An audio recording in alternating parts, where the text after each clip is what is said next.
Return to the moon. There lies my mission.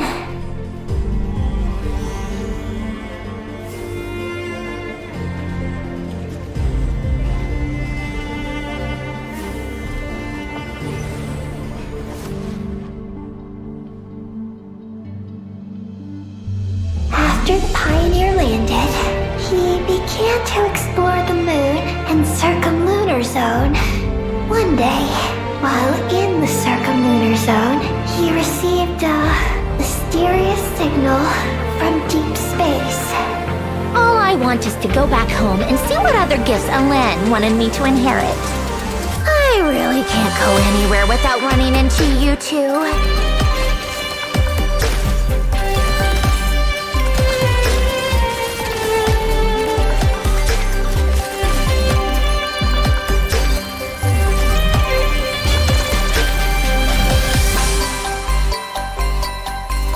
Our film, A Homecoming, officially begins! The aquarium's closed for the... Huh? A celebration of the entertainment industry? No one would choose to sit this one out. This detective costume really suits me. Take this lunar arcanum.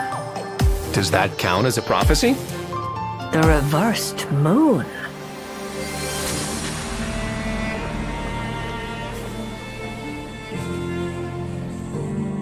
The terminal has detected the appearance of an unknown individual. Its purpose was to turn the moon into a space-based weapon. I already learned the truth at the moon's core. As for this place, it is the masterpiece of that Dragon Lord of Darkness. She is the key to activating Project Moongazer. Don't go, Columbina. We knew what this order would cost from the beginning.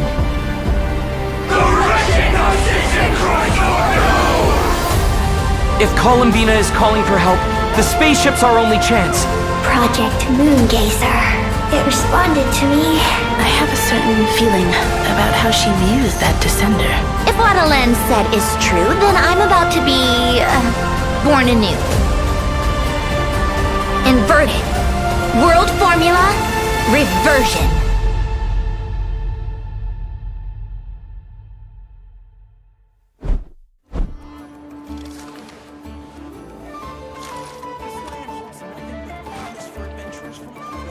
What's that?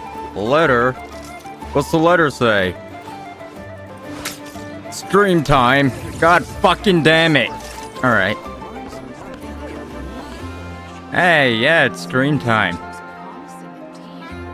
And I got this. Bitch. I mean, to be fair, she is kind of bitchy. Is that a bad thing? No.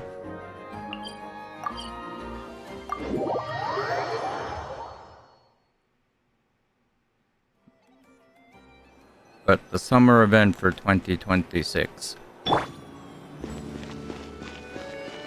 And we're in Fontaine. And what? Why is there a dragonfly?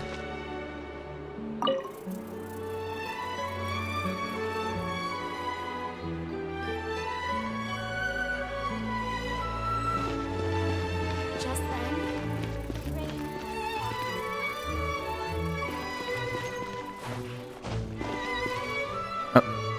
Shit.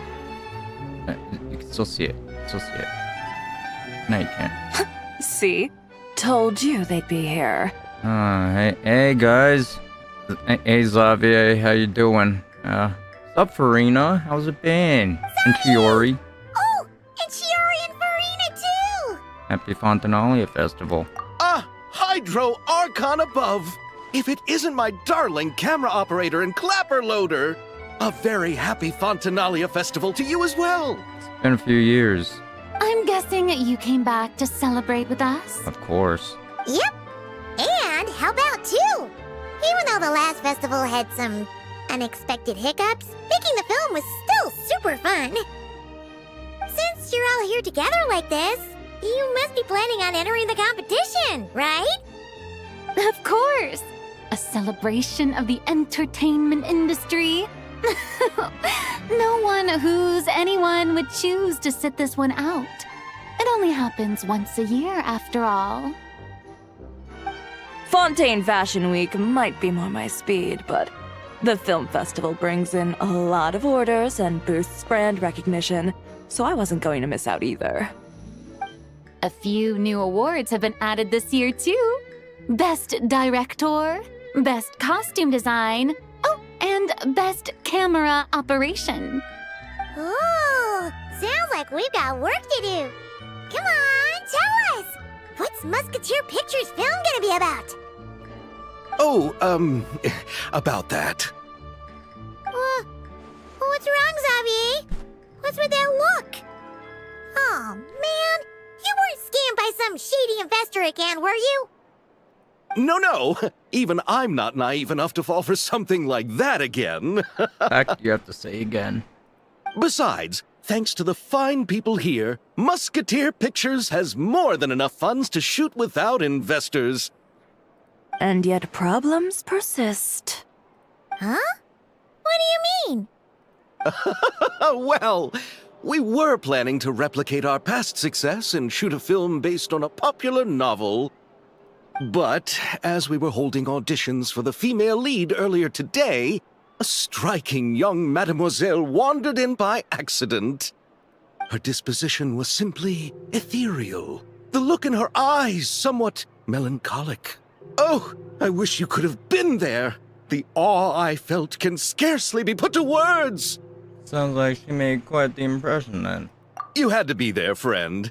No matter where she stood, it was as if her surroundings, even the air itself, turned into the perfect shot. Guess you found your lead actress, then? Yeah. No, quite the opposite. My script is entirely unworthy of her. Sure, it's not that bad.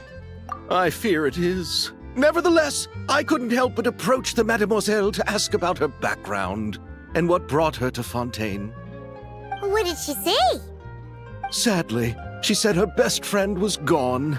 After returning to her own homeland not too long ago, she decided to visit where her friend was from to remember them better. Oh, no wonder she looked sad. Yes, but that's when it struck me. Why not cast her as the lead in a film centered around her search for this old friend? You guys have to be dumb or not paying attention to the story to not know who he's talking about by now. Huh? You're gonna rewrite the whole script? But is there even enough time? Isn't the prep work super complicated? We might not finish. Think about the difficulties we faced with the two Musketeers. We had to Yeah. start from scratch back then, too. I'd say we're ahead of the game this time. I have some difficulties with that fucking stream too, because two of them fucking stream audio wasn't working. So I had to fucking delete them. Guess so, but Don't worry, Paimon. Shiori and I have evaluated the proposal, and we support Xavier's decision. I won't really need to start on the costumes until the cast is finalized, so it's not too much extra work for me. Oh, fair mademoiselles. How can I ever thank you? Finishing the script would be a start. You know, compared to a commercial popcorn flick, I do prefer the idea of shooting a more artistic film. One that leaves a profound and lingering impact in the hearts of the audience. I agree. True trendsetters are the people who dare to go against the grain. wow! Leave it to Director Farina to have a vision. Honestly, though, the artistic passion of everyone at Musketeer Pictures is inspiring. Anyway, now that we've heard so much about this lead actress, Paimon's gotta know who it is! Yeah, I wonder who it is. Columbina! What are you doing here? Gee, what a surprise. Who expected it to be you? Hello. I was just walking past when I heard you talking about me, so I came over. Huh? You know Miss Columbina? Why are you surprised? We know fucking everyone. Of course! Wait a second. Does this mean Columbina is the actress who inspired the whole rewrite? I mean, things are, quite a few things are starting to make sense now. Yeah. Hmm? Wait, so did you make the trip by yourself, Columbina? Or did other people come? Yes. I mentioned how I wanted to visit other nations once things settled down in nod-krai, remember? Yeah. So I went to the curatorium to ask Nefer for advice. She told me about the film festival in Fontaine and said it might be fun to visit. I spoke to Lauma before I left too, and she thought it was a great idea to get out for a bit. It's just, I received quite different travel advice from the two of them. Oh? How so? Well, Lauma told me to go out and experience new things and make new friends. What a wonderful suggestion. That's how a trip should be. What about Nefer? She said, don't trust anyone and don't talk to strangers. Yep, that sounds like her. I can understand that too. It shows this Nefer cares about you a great deal, Miss Columbina. Yes, so I plan on combining their advice. All I need to do is turn strangers into friends, and then I can talk to them. Huh. That kinda makes sense, but also not. Hey, Chiori. Oh, look who's back. Happy Fontanalia Festival, you two. Oh, looks like we have a superstar in our midst. How about an autograph, Big Shot? Hear the music? This is one of the reasons Fontaine did so well. Because the music did set the atmosphere perfect for the story. Haha, very funny. All settled then? Yep, the Duke gave his blessing, and I cleared it with the Udex. During the festival, There's a inmates slut with good walking over behavior will with get a his chance fucking to spend thigh-high some time boots. on the outside. Under the stringent supervision of the Special Patrol, of course. Risley! It's been a while! Happy Fontanalia Festival! Does that mean Veronique and her brother will be at the festival? During a specific window of time, sure. Doesn't hurt to give the inmates something to look forward to. A little sun'll do them some good, I think. This is a friend from your travels, I'm guessing. Thought I heard something along those lines. Right! We should make some introductions, huh? Chevros, Risley, this is Columbina, a friend we met in nod-krai. Welcome to Fontaine, Miss Columbina. I bet the weather's been quite an adjustment. Yeah.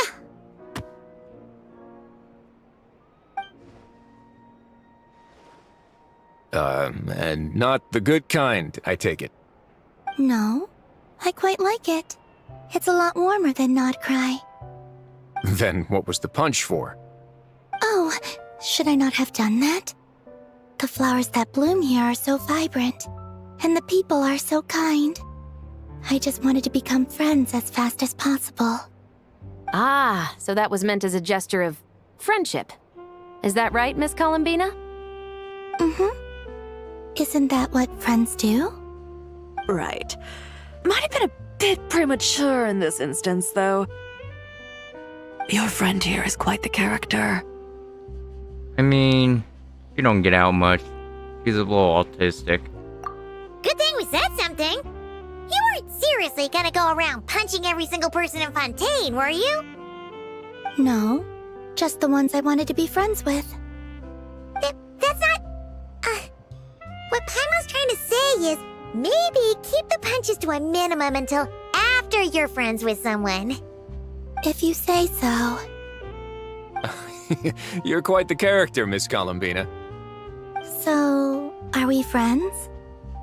Of course. Any friend of the Traveler is a friend of mine. Yeah. Oof.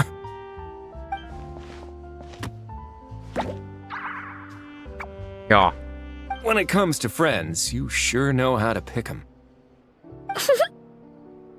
So Miss Columbina is the lead actress I've been hearing so much about. The whole thing about her aura is starting to make more sense. You gonna be part of the film this time too, Chevros? That was the plan. But now that Mr. Xavier has changed the direction, I don't think I'm in quite as many scenes. It's all for the best, though. A different crew asked me to help consult on some of their musket work. Oh, sounds like our trusty musketeer is as popular as ever. I'm just going where I'm needed. I'm more than willing to help with whatever this production needs as well. Ah, well, speaking of, would you happen to know if there are scenic locations around the court of Fontaine that other crews haven't booked? The festival's pretty popular this year, so there's not a lot left. You might just have to talk it over with the other productions and see if they'll let you squeeze in here and there. I see. Having trouble finding a filming location? Yes, we made a last-minute decision to go down a different route, so the indoor locations we reserved are no longer a good fit. And it looks like all of the best outdoor spots have been taken.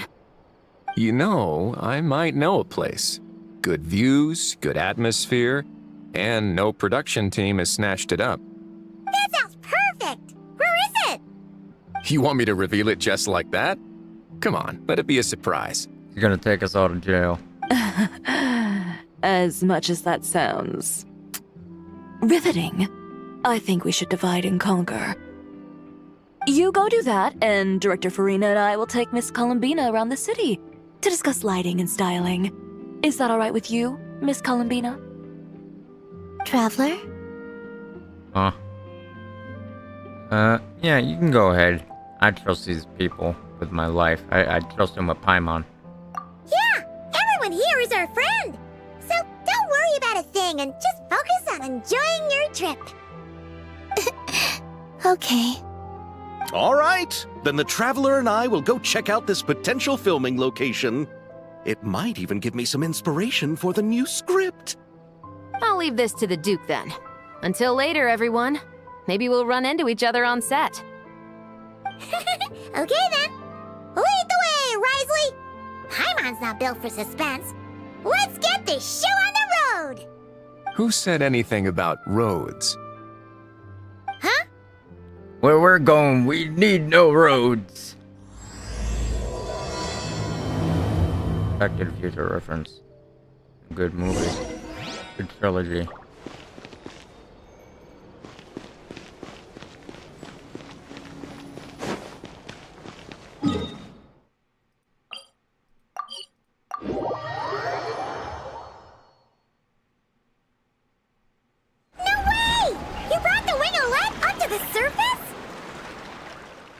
It'd make quite the grand backdrop for a film, don't you think? Yeah. Paimon's more focused on the fact that this thing is supposed to be underwater, inside the fortress of Meripede. True. And keeping up with the maintenance on a vessel this big is a lot of work. It takes a crazy amount of manpower just to keep it up and running. Oh, Imagine. Paimon kind of thought it just sat there until you needed it. I wish it were that simple. The truth is the maintenance costs on this thing are substantial, so we decided to rent it out during the festival to earn some extra mora. Besides, the inmates are the ones who keep it in good shape. Seeing the fruits of their labor put to use is a good form of social rehabilitation for them. Huh. You've really thought this through. What you think, Xavier? Is this a good place to shoot? Ah, I've got it! Good messieurs and mademoiselles, I've got it! Gonna take that as a yes. The beginning is the hardest part, and the opening of this film has been eluding me, but now I know just how it should start. Glad to hear it. Thanks for bringing us here, Risley. Don't thank me just yet. This isn't quite a done deal. Huh? Not a done deal as in someone already rented it out? You said no other production teams had snatched it up! This person isn't affiliated with a production team. The rental fee was high enough to scare off plenty of other film crews, but she didn't blink. Made quite the generous offer, and didn't even attempt to haggle. Do you know what she plans to use it for? I'd like to at least have a rough idea before going in to negotiate. I didn't ask for the details, but I did see what looked like a fishing permit and a business license on her desk. My guess is she's planning on using it for some kind of restaurant or aquarium. restaurant is sure to attract people. But an aquarium sounds cool, too. The views from the ship make it a great spot for a date. Why would you need an aquarium on a boat? Just look off the boat. The wingelet might not be under my command right now, but it's always nice to see her admired. A film is sure to drum up some good publicity as well. I do hope we can work something out with the current captain.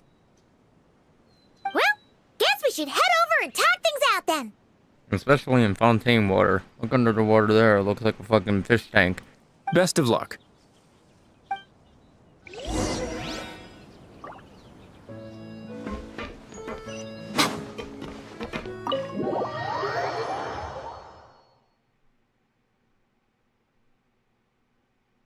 Wow!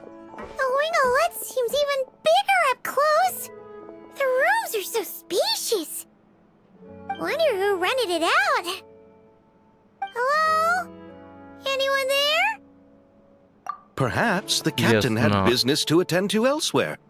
But why rent such a massive boat just to have it sit here without even leaving so much as a note? Let's try again.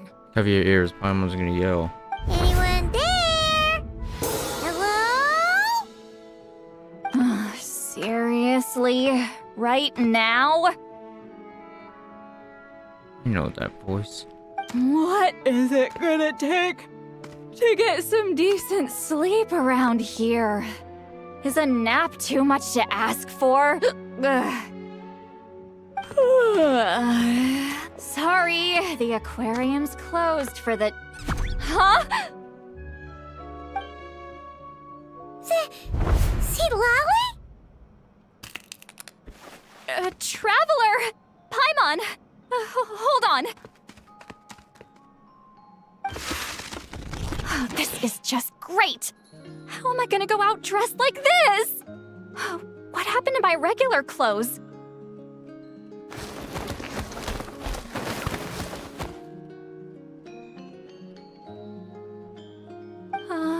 The wash! I put them in the wash after I drank too much and fell into the fountain. Oh, this can't be happening! Am I seriously gonna go out like this? Think we might have caught her at a bad time.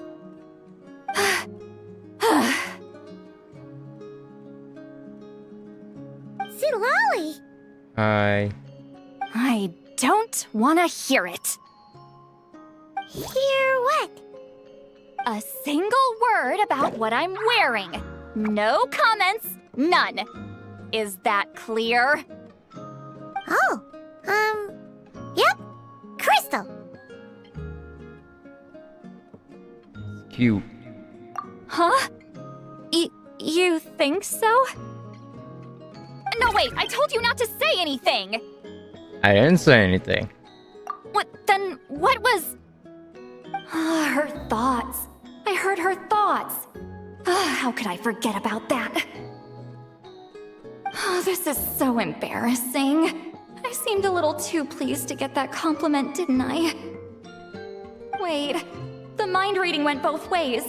Does that mean the traveler's hearing all this too? No, I didn't hear it. I mean, what? Oh, you clearly did! Huh? What did we do? Paimon's not following. Nothing. It's nothing. Let's just move on. Did you need something? You're not here alone, I see. Hello, I'm Xavier, a film director and producer from Fontaine. I meant to introduce myself sooner, I just didn't want to, interrupt. No wonder we ran into each other in Fontaine of all places. You must also be in town for the festival then. That's right. We're helping Xavier with his film. In fact, we were hoping to shoot some scenes on this boat. You're the one who rented it out, right, Seed Lolly? Me? Rent a boat? I wish I had that kind of spare cash floating around. Not to mention the spare time. Don't get the wrong idea, though. I'm not here to sail off into the sunset and live out some cushy retirement life, okay?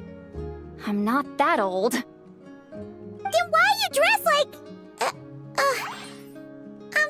how did you end up staying aboard the Winglet? Well, I heard one of my favorite light novels was getting turned into a film, so I came to Fontaine to catch the premiere. Originally, I booked a room near the Opera Epiclese, but I'm quite particular about where I sleep these days. I think it's an age thing. And that bed? I just couldn't sleep in it. I tried to find a different hotel, but with the festival, everything was completely booked. Just as I was worried I'd have to sleep under a bridge or something, I happened to spot a help wanted sign on the side of the road.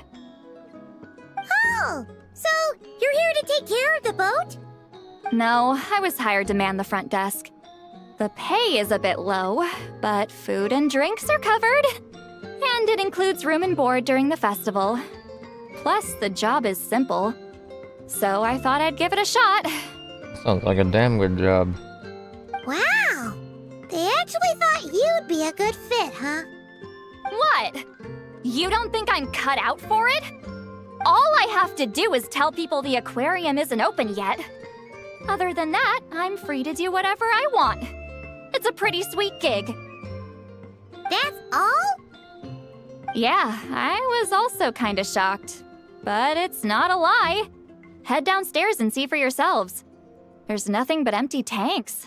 Not a marine animal in sight. Did your boss mention anything about being open to film crews using this space? Our production was hoping to film on the deck for a few scenes. No. That never came up. You could just ask her. Oh, she's around? What kind of person is she? We should know what we're heading into. She's nice enough, I suppose. Pretty reasonable, too. Even offered for me to move to a bigger cabin if I was too cramped. Back at the Masters of the Night Wind, I'm used to being the one giving orders. But working under her doesn't feel like being bossed around. She seems to respect what I think. Wow, she sounds like a great boss. She did tell me she'd rather not be disturbed, though. She's been working on an important project, so I'd keep it brief. Got it. Thanks for the heads up. All right, the captain's quarters are this way. I can take... Wait. But I'm wearing... whatever. I doubt she'll care. Just follow me. Miss Guillotin? These visitors were hoping to ask you about something.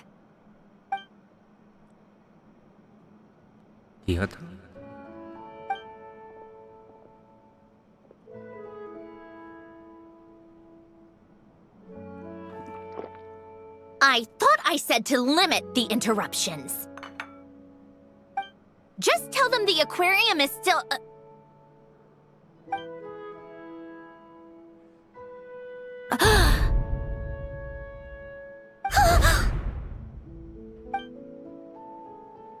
Sandrone, you're here? Huh? You know each other? How do I explain this? I saw this motherfucker die. Are you okay, Sandrone? Do you still remember us? Everyone was so upset after what happened. We all missed you so much. Miss Seat Lolly, why don't you escort this gentleman to the reception area for a cup of tea? I have something to discuss with these two in private. Ah, I see. Right this way, Mr. Xavier.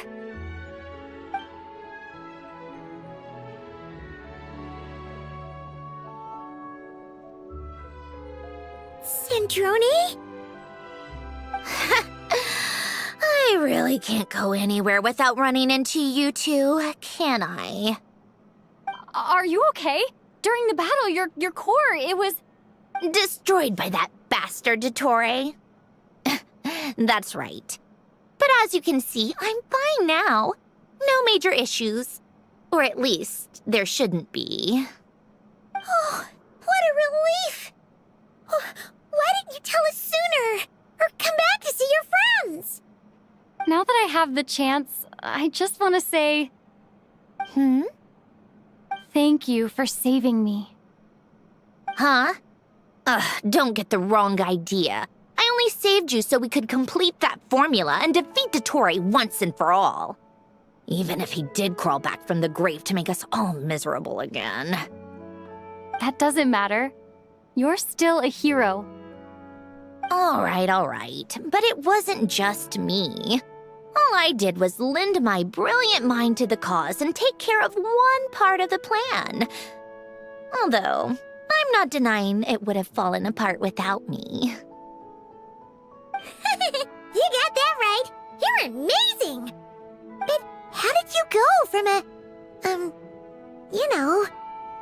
From a lifeless pile of scrap to looking like this? Well, my mom was trying to put it a bit more gently, but yeah. Where do I even start?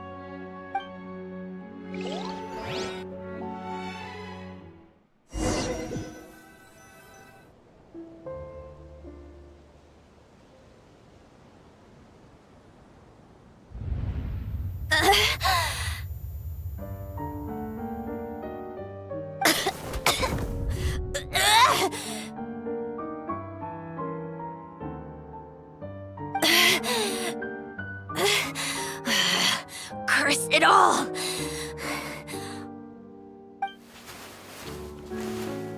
Where am I?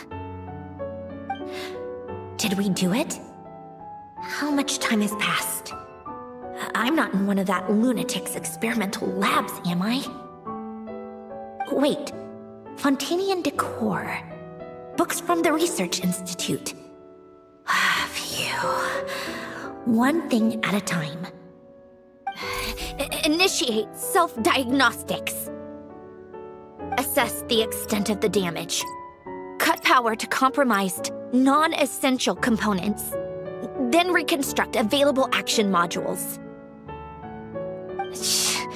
Severe damage to the core. Dottore, you bastard.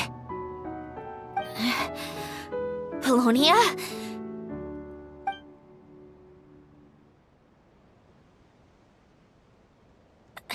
Polonia, wake up! Activate!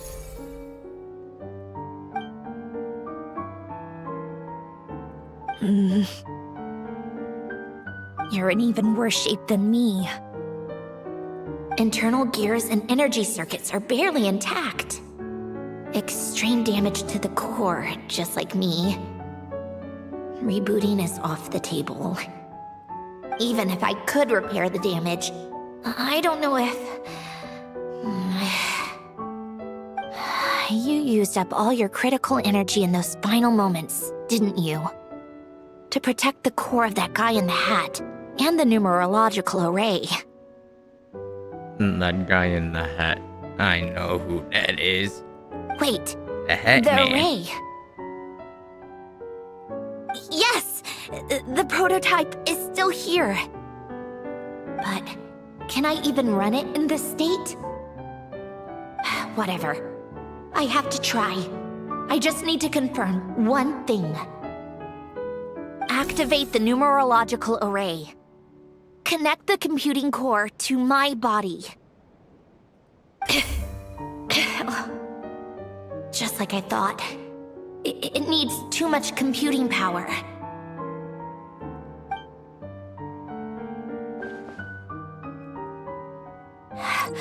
Cut off power supply to all functions except the thinking module. Please. I just need to ask one question. Initiate query regarding the 3 moon sisters. How many living moon goddesses are there in possession of the Trilunar Authority?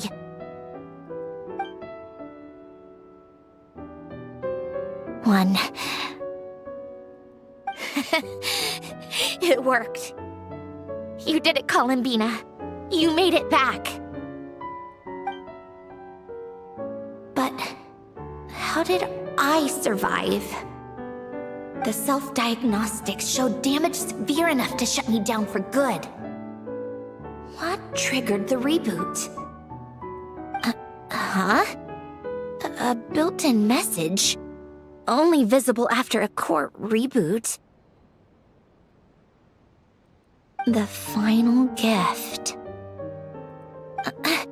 Alen! Were you the one who gave me the second chance? But why now? What activated it? What? A vision? Wait, no. It's a stellar linchpin?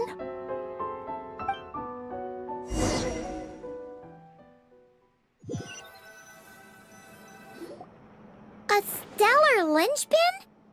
What's that? You can think of it as a rare kind of vision. As for what causes one to manifest, well, that's still unknown. But in Snezhnaya, or in Afatui's research at least, it's believed to have some connection to the third descender. The third descender? We knew his remains were used to create the Gnosis, but this is the first we're hearing about a stellar linchpin. You knew about the remains? Right, of course. Look who I'm talking to. What, of course. Yes. The heavenly principles used the remains of the third descender to create the 7 Gnosis as a means to consolidate the Archon system. Visions result from that same system, so extrapolating from there, it's clear that the manifestation of a vision is also, to some extent, related to the third descender. Still following? Yeah. For those that wield them, visions serve as a means to channel elemental power. The same is true of stellar linchpins. The difference is that, when wielding elemental energy, stellar linchpin users often exhibit a unique kind of power that seems to come from beyond to that. It's believed that, when a stellar linchpin manifests, impurities from the remains of the third descender get fixed in place. Hence, the name. That's also believed to be the source of the strange power I just mentioned. We've heard that visions can appear when someone has a really strong wish or desire. Stellar linchpins sound kind of similar, so does that mean... Huh? Oh, don't look at me like that. I've never had any grand wishes or aspirations. Just a list of things that drive me up the wall. So if you're asking why this thing appeared, I have no clue. All I know is that without it, the gift Alen left me, this built-in second chance, never would have triggered. The damage to my core was too severe. But thanks to the stellar linchpin's manifestation, it did trigger. And after my core rebooted, I was able to repair the damage to my body. I also managed to import the numerological array, along with some of Polonia's surviving algorithms, into this form. Wait, does that mean Polonia is... Yes. Unfortunately, Polonia is... beyond repair. Oh, we're so sorry to hear that. But you also mentioned something about a final gift? Yes. Alen often spoke to me about wishes and desires when he was alive. I suppose he thought there might come a day when I wished for something, and was willing to sacrifice my own life to fulfill it. So he left me a chance to start over. That's good. You never knew about it? No, never. Alen once said I was his proudest masterpiece. That might sound boastful coming from me, but it's also an undeniable fact. After Alen died, I started studying how Polonia and I worked. Polonia is essentially a computational machine, so it wasn't difficult to figure out the mechanical principles there. But when it came to my own structure, that's when Alen, the Lord Artificer's true greatness, struck me once again. I attempted to imitate it when I created Catherine, but in the end, she turned out to be nothing more than a superficial replica. What? But his creation skill, Catherine, is super impressive. We were shocked when we first found out she was a puppet. No, she's nothing compared to what Elen was able to create. Some of the mechanical principles of my own core are still a complete mystery to me. Keeping that gift hidden wasn't even a challenge for him. Just a shame I had to waste it on fighting Dottore. I just couldn't stand the thought of him coming out on top. It wasn't a waste. Got that motherfucker killed. If you put it that way, the world owes me a whole lot then, doesn't it?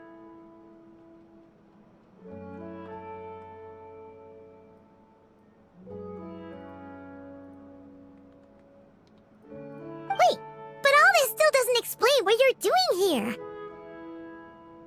Risley said you rented the ship and even had some kind of fishing permit? That's because I'm trying to go back to the place Elen and I lived when he was alive. My former home, I suppose you could say. The second chance wasn't the only part of the gift. According to the message, Elen left me a few other things that are stored in the house we shared together. I'm hoping that whatever he left me can help fix certain anomalies in my rebooted core. And help me understand why I received a stellar linchpin in the first place.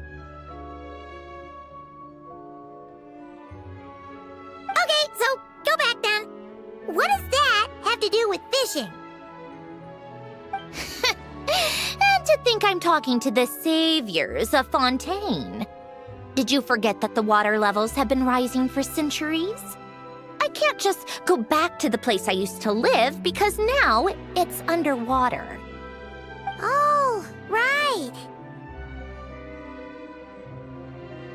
With the rising water levels and changes in terrain, it's not just a matter of finding where it is, but also clearing away any sediment or debris. But Fontaine law prohibits unauthorized individuals and organizations from excavating underwater ruins. A Melazine caught me the minute I even made an attempt.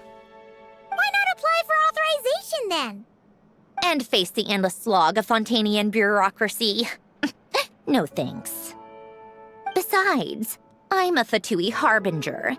The diplomatic implications alone would be enough to give the gestionnaires at the Palais Mermonia a headache. A fishing permit, on the other hand, isn't difficult to obtain at all. Minimal paperwork required, and under the name Guillotin, the application was a cinch. So you're exploiting a legal loophole? Am I? That underwater home belongs to me. If I happen to chance upon it while doing some fishing, what's the issue with that? Of course, I do have to catch some fish to put in the aquarium, just in case the gestionnaires come to check up on things. That's also the reason I hired someone to man the front desk. Huh? But isn't that kind of a waste? You went to all the trouble of getting a business license and rented out this giant ship, just for show? If you want to run an aquarium that bad, be my guest. Use the facilities however you want. I'm certainly not going to stop you. All I want is to go back home and see what other gifts Elen wanted me to inherit. Hold on. Enough about me. What are you two even doing here?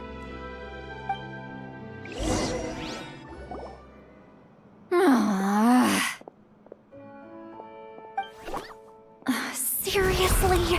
They've been in there forever. The reaction when they saw each other was strange, to say the least.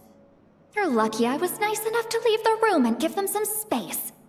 Back in the Masters of the Nightwind, I'm the one who gets to kick people out. I just want to know what they're talking about. Should I cast a little eavesdropping spell? Oh, no, what am I thinking? I'm Granny Eastley, the great shaman of the Masters of the Nightwind. I can't do something like that. This is just ridiculous. Making me wait out here for so long? Where's their respect for their elders? Ah, here they are. Were you back there arguing or something? What took you so long? It's a long story. The two of you are already acquainted with Miss Guillotin, then? Oh, yep. But don't worry, we got everything sorted. Sandrone agreed to let us shoot on the ship, but it has to be when she's not here. When she's not here? That's right. You'll excuse me if I didn't exactly ask for this little reunion. I wasn't planning on seeing anyone. Like I said, my core is severely damaged. Even with the gift, there are anomalies that are making things unstable. I don't even know if I can continue to function without issues. So the priority is to fix these anomalies and get answers to my own questions. Then, I can see the people that need seeing.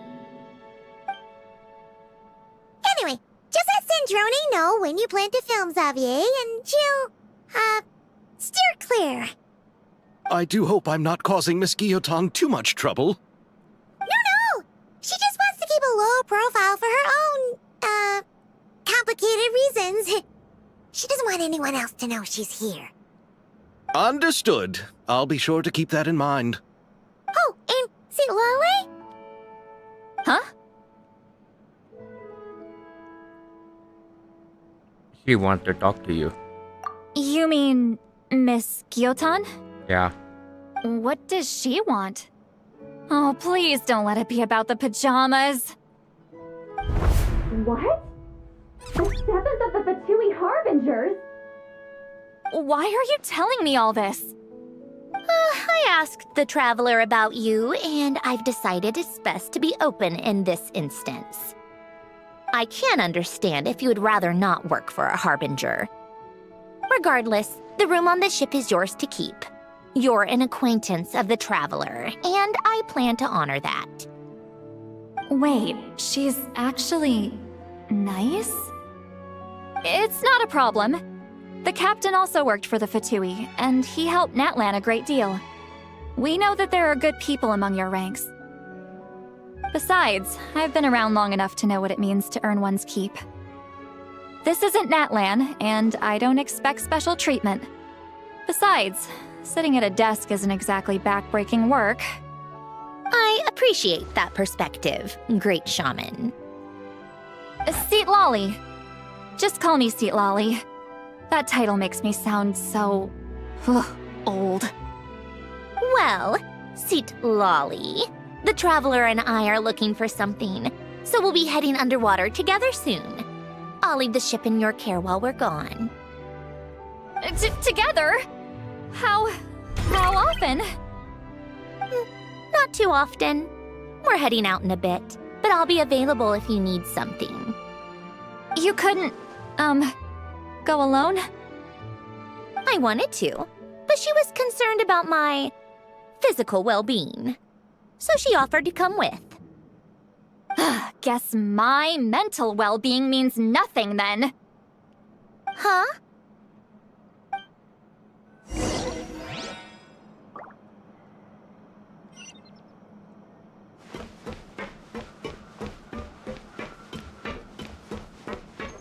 Just be quick about the whole thing, okay? Miss Guillotin is so generous. We talked it over, and she agreed to let our crew come over and do some test shots while you two are out.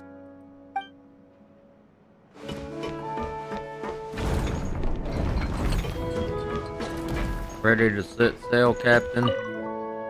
All right. Our first stop is the Beryl region.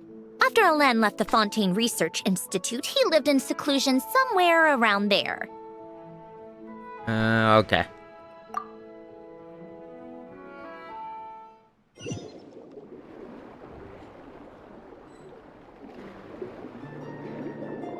Huh. This place has changed a lot. Guess I really have been gone for a long time. Let's look around and see what we can learn. Oh, and don't forget to catch a few to take back. We need to keep up appearances, remember?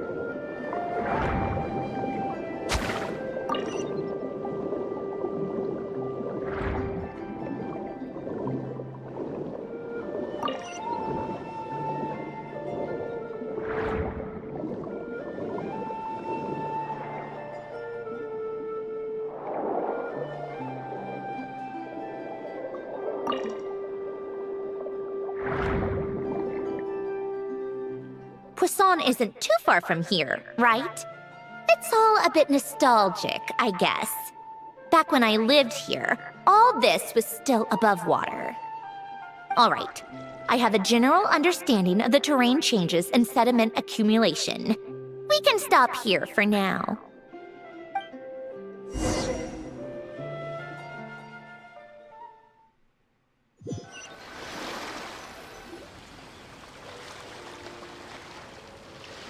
That went smoother than expected. I appreciate the help.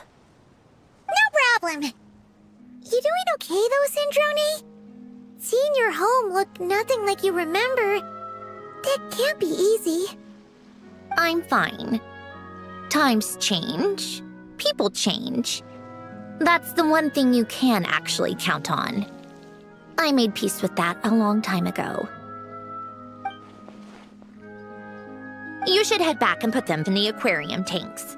We finished ahead of schedule, so your crew is probably still on the ship. I'll follow in a bit. Right. Xavier said he was gonna test out a couple of shots.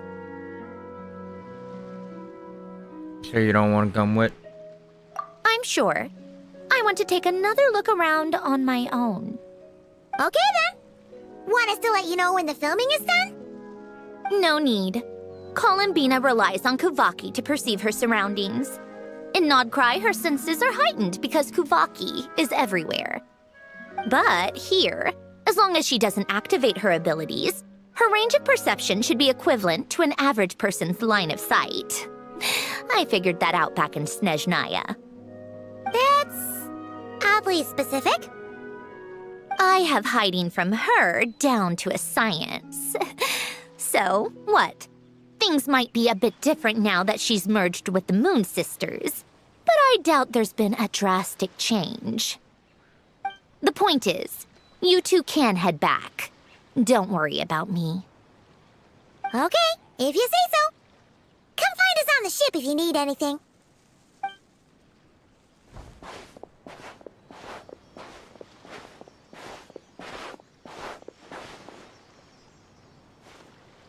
What did you leave for me, Alen?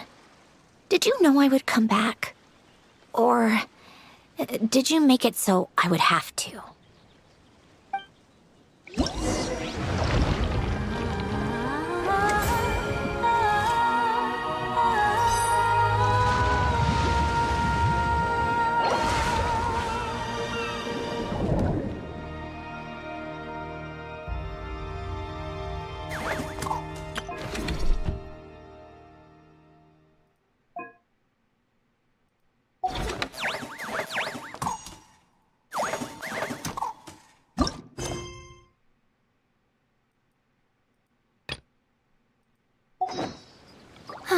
Traveling to other worlds.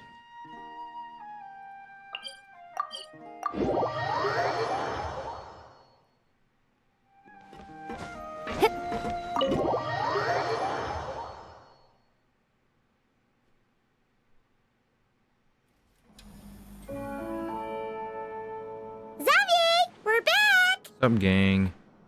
Shh! Quiet on set! They're filming over there. Oops! Sorry!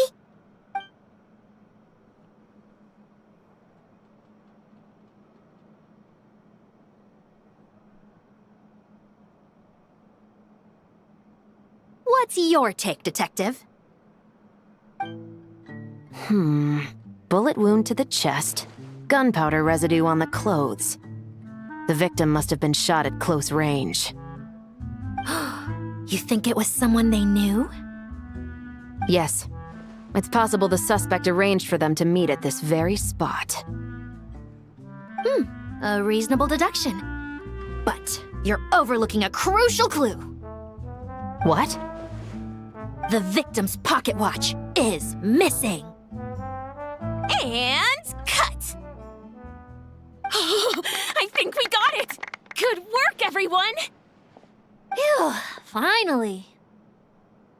Acting was nerve-wracking for me when I first tried it too. Just loosen up, and you'll get used to it in no time. Severus! Charlotte!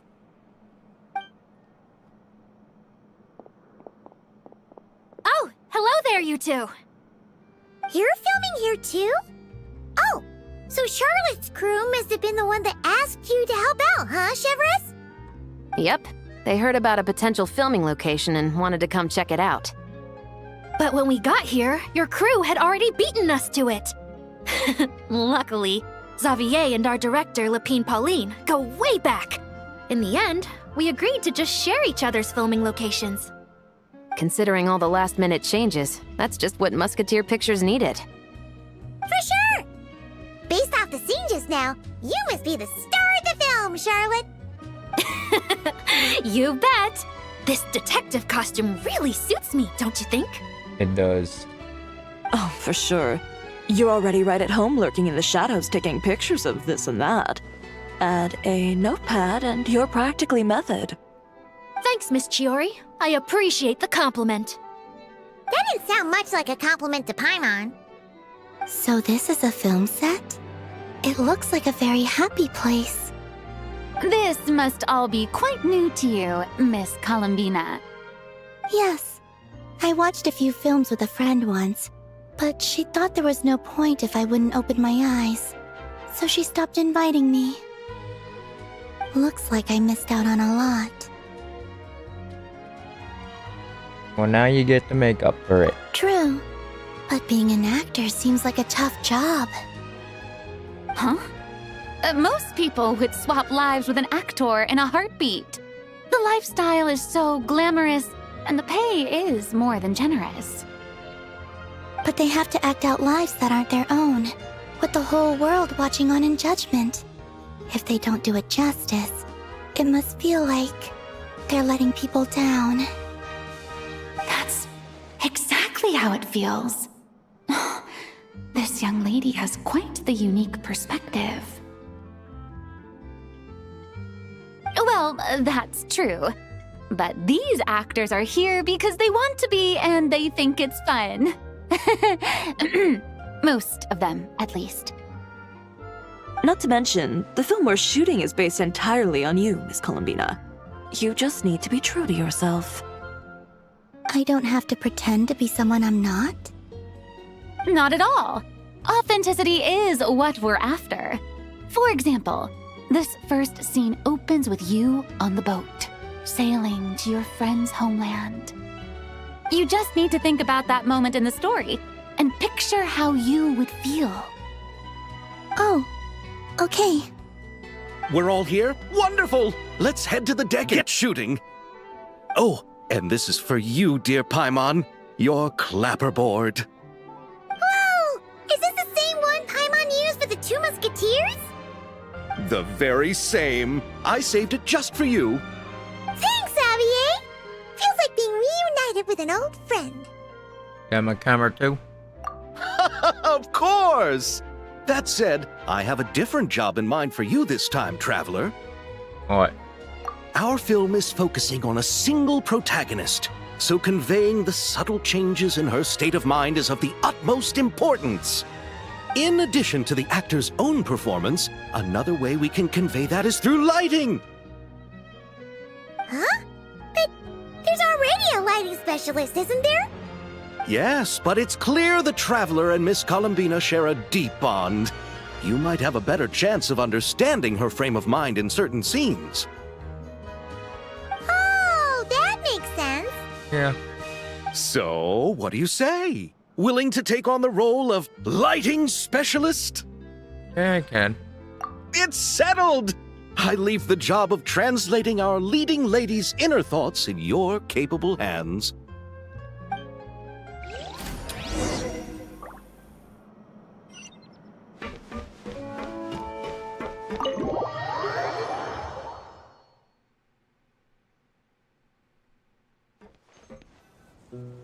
All right, without any further ado, it's time for production on our film, A Homecoming, to officially begin!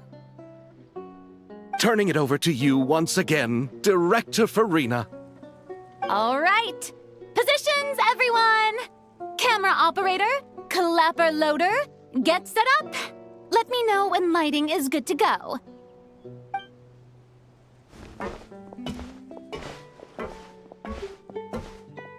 All you need to worry about, Miss Columbina, is hitting your mark. Other than that, just focus on immersing yourself in the emotions of the moment. Okay. Good. Lighting, are we ready?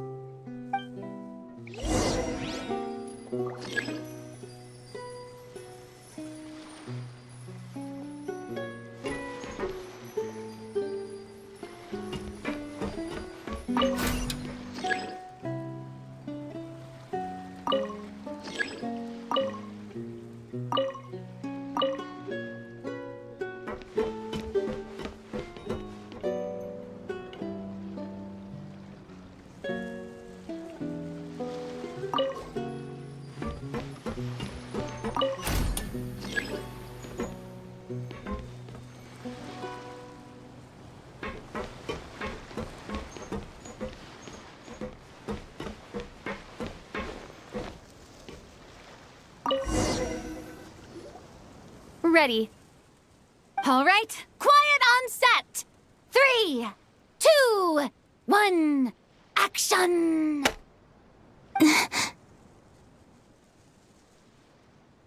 This is her homeland.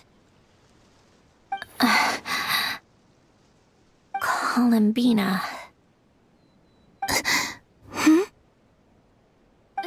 Cut!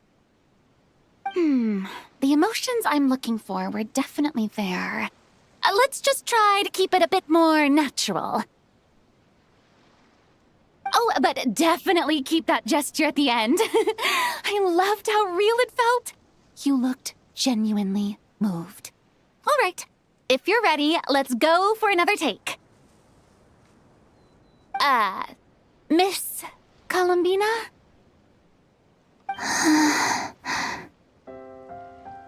That presence, it kind of felt like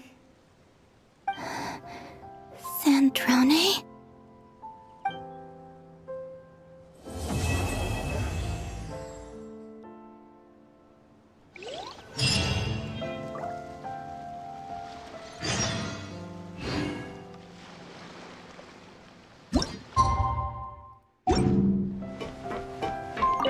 Terrific performance, Miss Columbina! Truly excellent work. Thank you, Director Farina. You really don't mind me not taking off my eye mask? Not at all.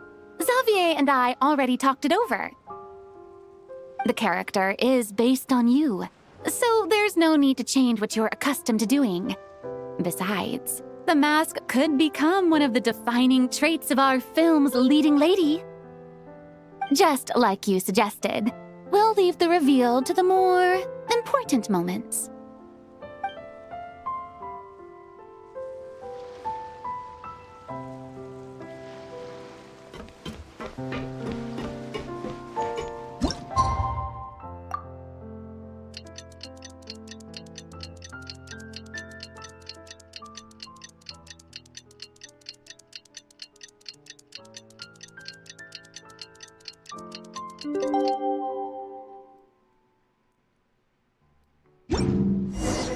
Sandrone said that if everything goes smoothly, we should be able to pinpoint the exact location of her home today.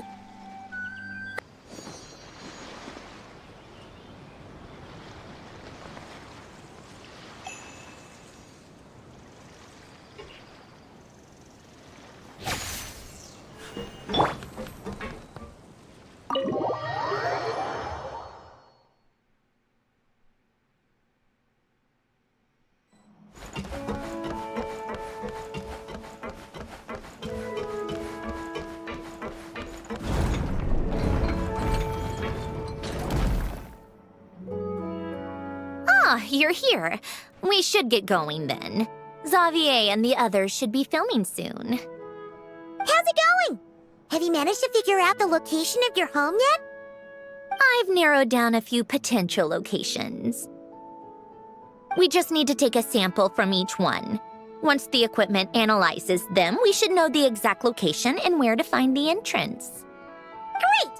We should get started then.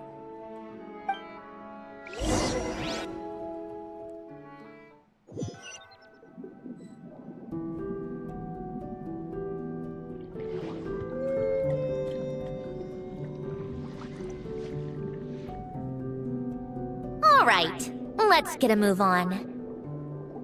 That should do it. Let's head back. The filming should be just about done. We made good time. We might even know the location by the end of the day.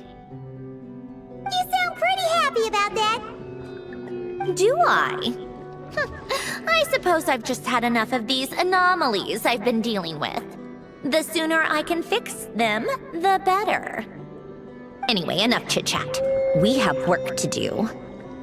Oh, but let's head in through the side door. I don't want to run into the crew on the deck.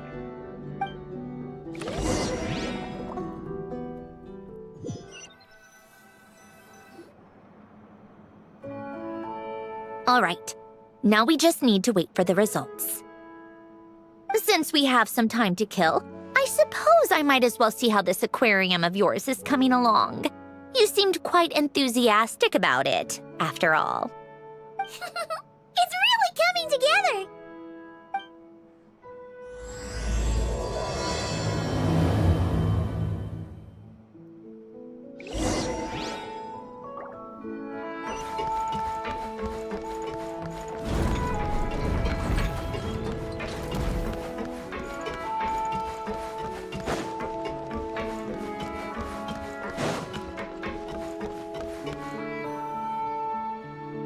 Oh, kind of impressive, actually.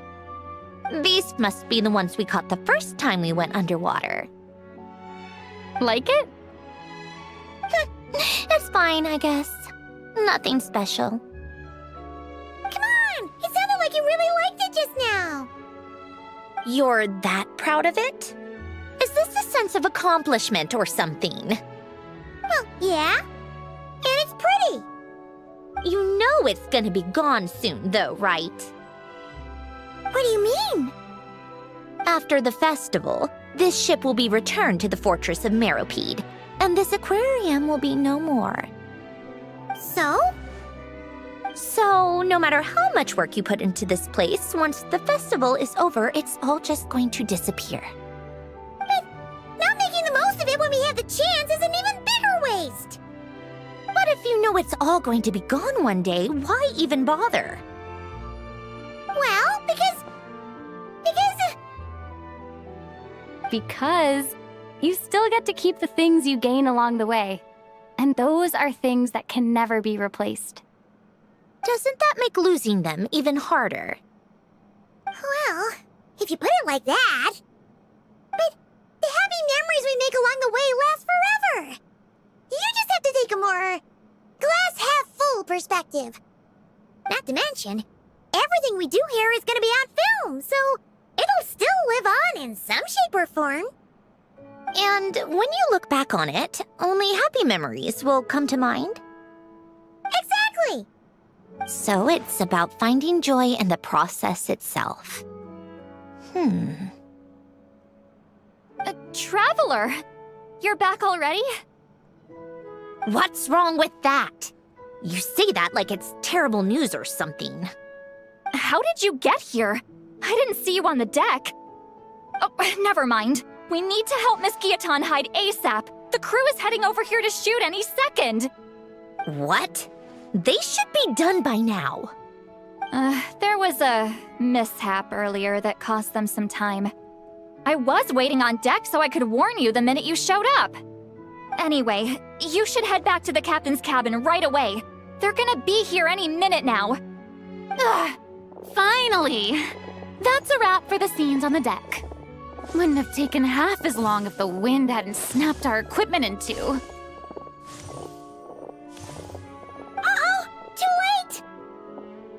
Change of plans then. You'll just have to hide.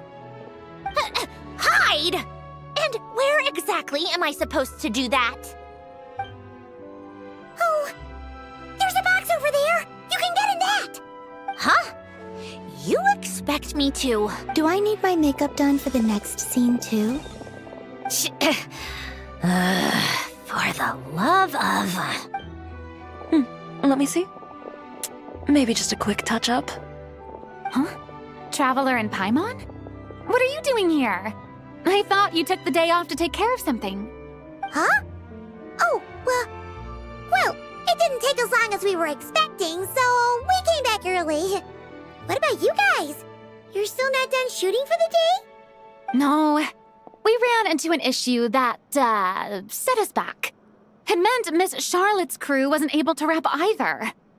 We both still have scenes to shoot in this aquarium. Oh, that's not ideal. For several reasons. Let us help then. The sooner we wrap, the sooner everyone can get some rest. All right. Thanks, you two. Miss Charlotte's crew can go first then. If I'm not mistaken, you still have a night shoot later. Thanks, Director Farina! Of course. Fellow artists should help each other out where we can. Agreed. Well then, camera, lights, get set up. Actors, give your lines a quick once-over. Let's try to get this in one take.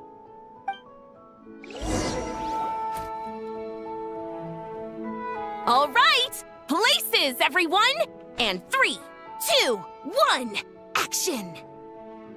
So, the story ends like this.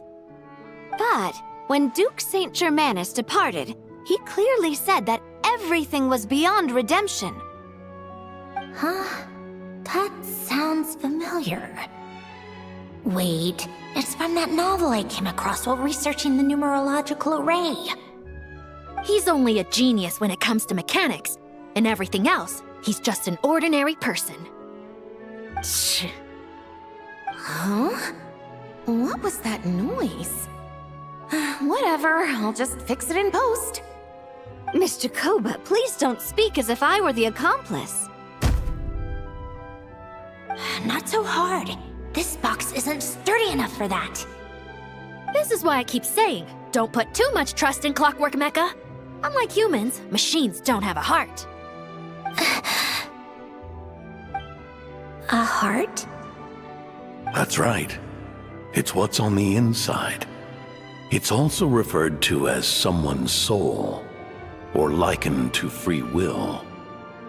You can think of it as a person's core, what makes them unique. In general, though, people don't believe machines are capable of having a soul. You said my emotion module was faultless. It is, but that's not quite the same thing. Do you think I have one then? A heart? I don't think so. I know so. The question is, do you recognize it within yourself?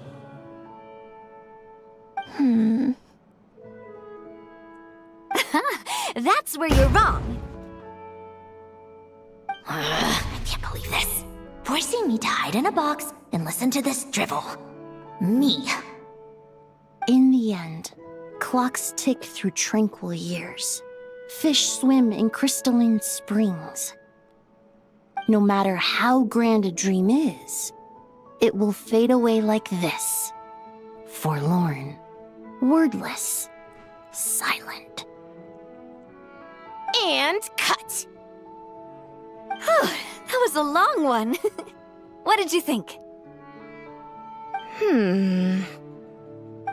If she makes them do another take, I'm going to flip a lid. And not just the one to this box. Oh, there were some weird audio things going on, but acting-wise, it was great! It's a keeper! Perfect! That means... I can get out of this box.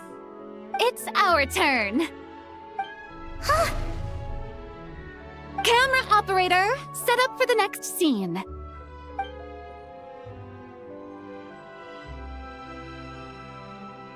In this one, our protagonist peruses an aquarium in a foreign land and gets swept up in memories of her friend. So, in terms of lighting, that's the vibe we're going for. Got that? Shoot. Paimon thought there would be a break and Zandroni could slip away. What are we gonna do now? Guess you're gonna have to hang in there a little longer. Break a leg! Yep, we're headed off to shoot our next scene. All right, quiet on set! We're about to start rolling. Ready, Miss Columbina?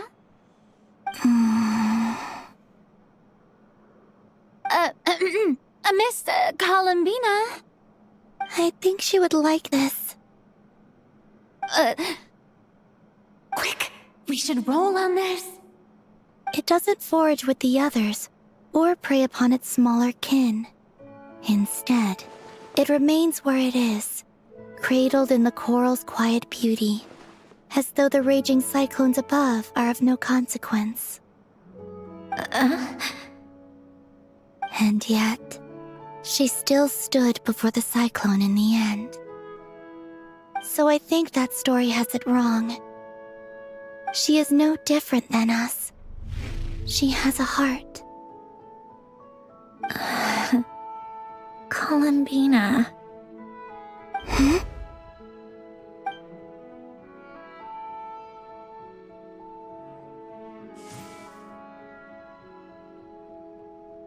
Uh-oh. Is she onto us?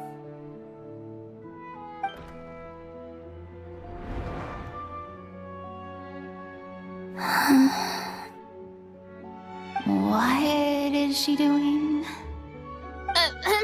Cut! You okay, Columbina?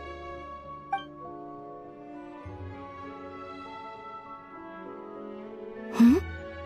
Oh, yes. I just thought...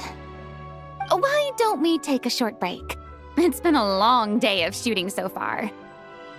That last take was beautifully organic, though. We can use it as is. No need to go again. Thanks, Director Farina. But I'm fine to continue. You're sure? In that case, let's shoot some quick B-roll. Then we can move to our next outdoor scene.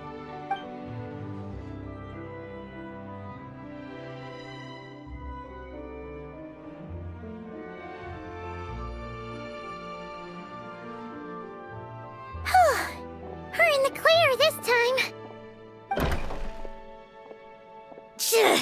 Ugh! Absolutely suffocating.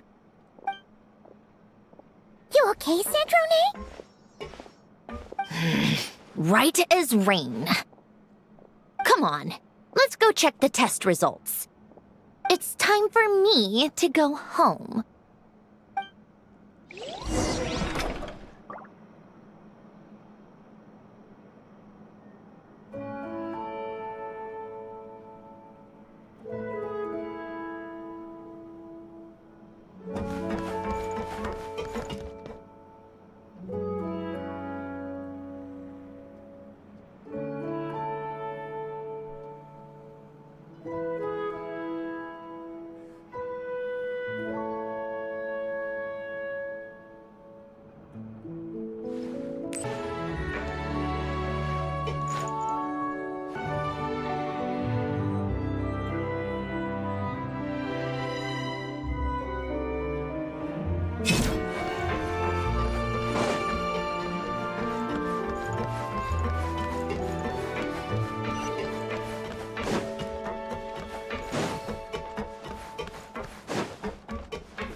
All right, it should be around here. Give me some space. I'll I'll activate the water insulating mechanism.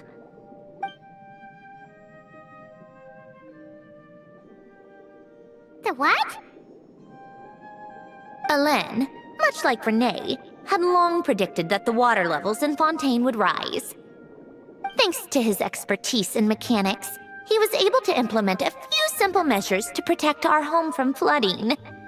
I told him there was no need, that I would just move when the water rose too high. But it would seem he knew a day like this would come.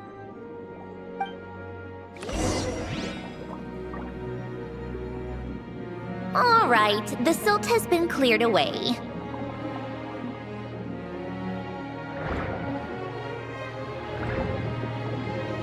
Go activate the mechanism for the first sluice gate. That will fill the empty middle chamber with water.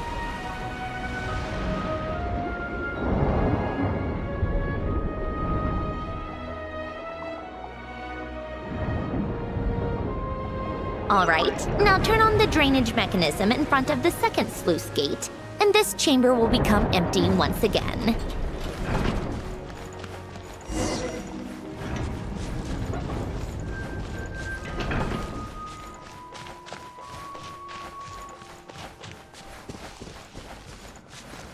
I see.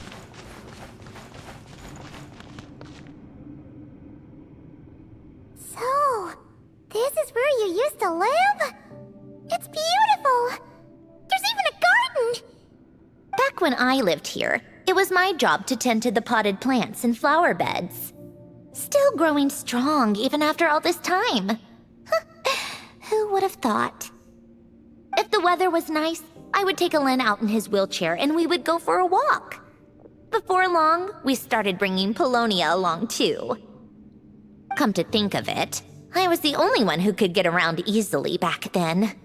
Polonia always got stuck at some point, and it was up to me to launch a rescue mission. Those sound like happy memories. Happy? I suppose they were. Uneventful, but pleasant. Repetitive, but peaceful. It was like living in a world where time didn't exist. Of course, that was all just an illusion. Death still awaits all of us at the end. Oh. All right, enough standing around. Let's head inside.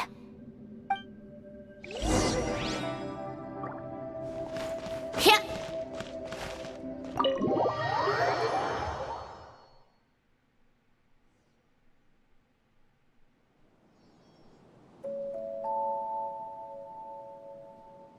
Yep, this place is exactly how I left it.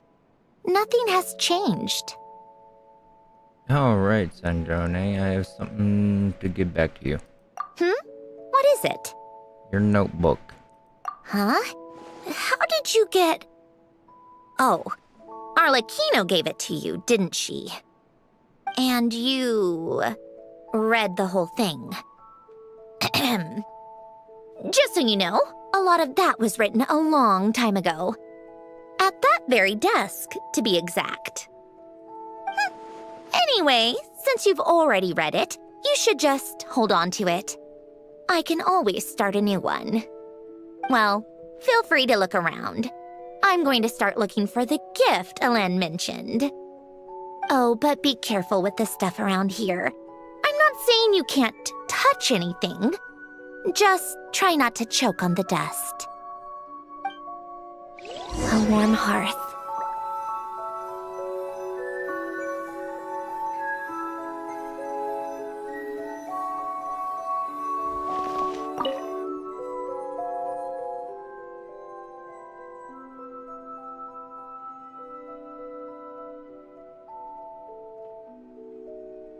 A few old toys that appear to be math-related.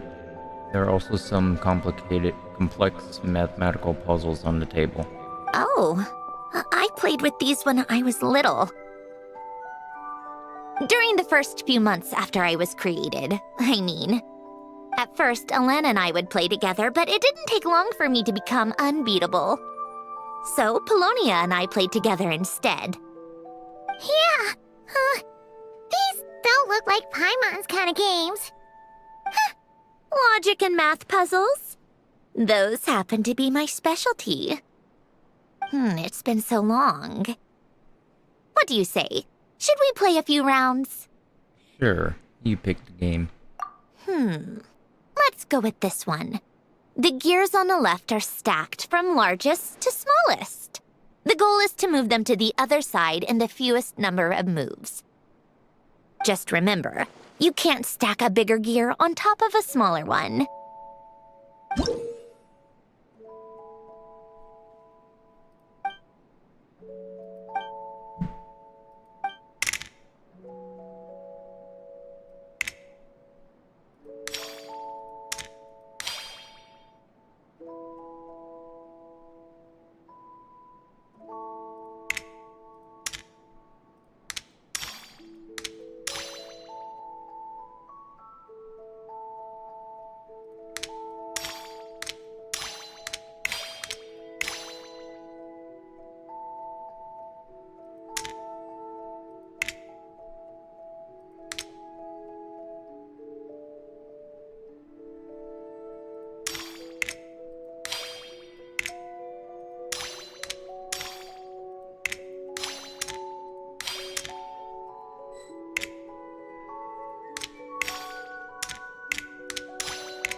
Looks like it took you a few extra moves. My first attempt was the same. You'll get better with practice. Well, what did you think of the game? It was fun. You showed quite a bit of promise, too. We should do this again sometime. There are other puzzles we could try.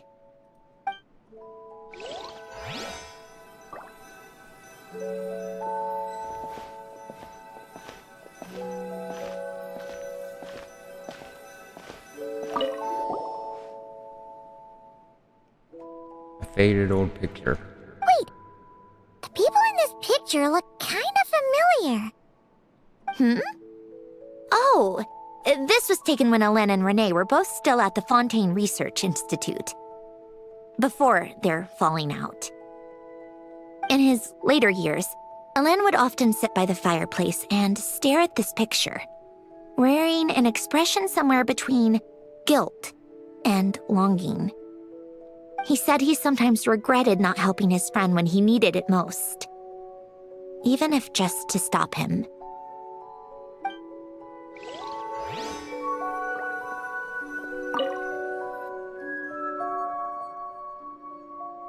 Some yellowed pieces of paper and what looked like letters. Oh, these are some of Hélène's drafts from his later years. Just casual doodles, really. And these are just some unimportant letters. I couldn't be bothered to sort through them before I left.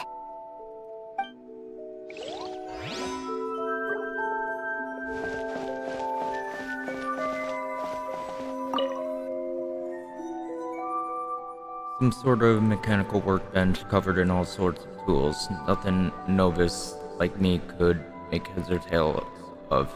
This was Hélène's workbench. Later on, of course, it became mine. It's where both Polonia and I were brought to life.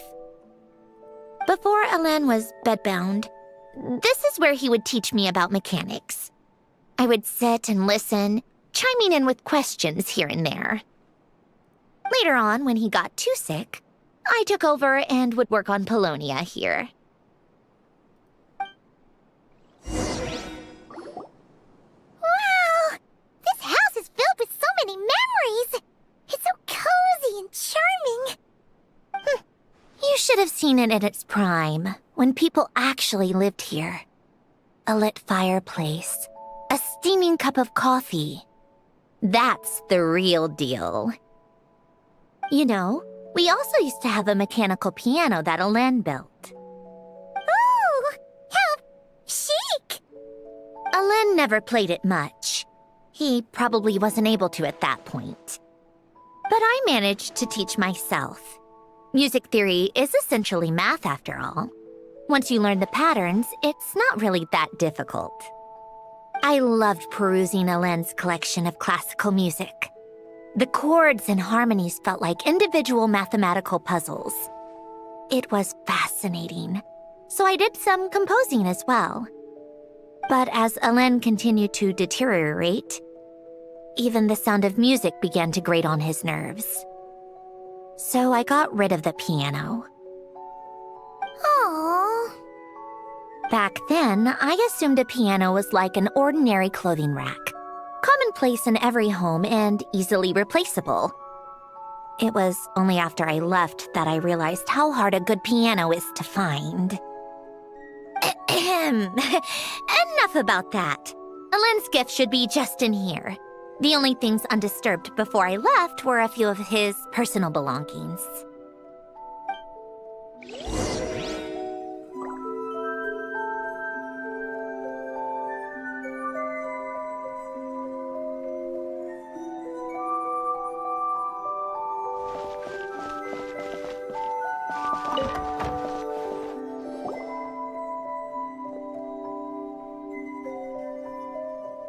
Wait, there's a hidden compartment at the back of this box.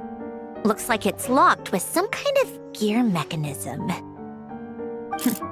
Knowing you, Alain, I'm guessing it goes like this, then like this.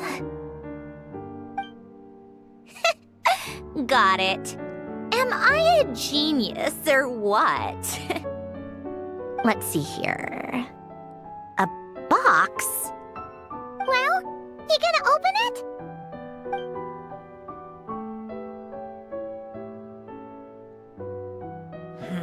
It's heavier than I was expecting.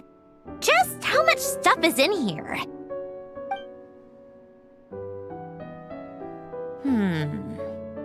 A letter? And a bunch of junk underneath it. None of it seems that important. Wait a second. This should be it. Oh, a cube? It's a multidimensional algorithmic core. Alain would use it to store information. Only Polonia and I have access. All right, I'll start looking into the core and the letter. Feel free to go through the rest of the stuff and see if there's anything useful.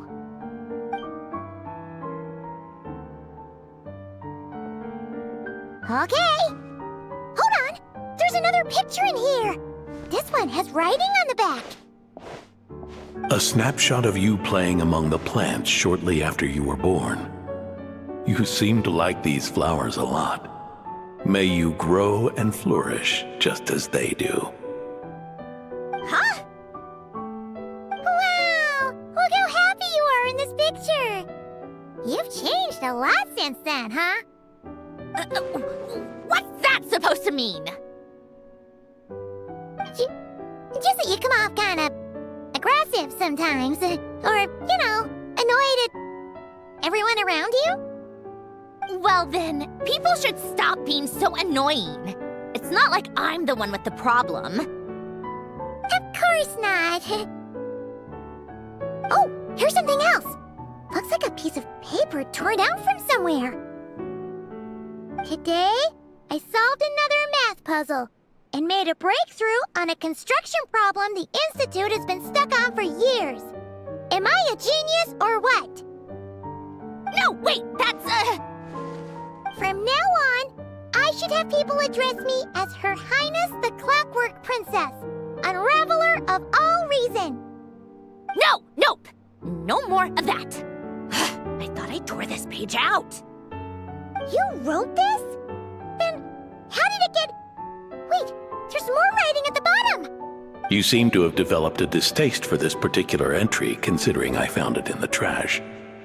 I'm sorry, but I could not help but hold on to it. Forgive me. Lynn! Don't be embarrassed.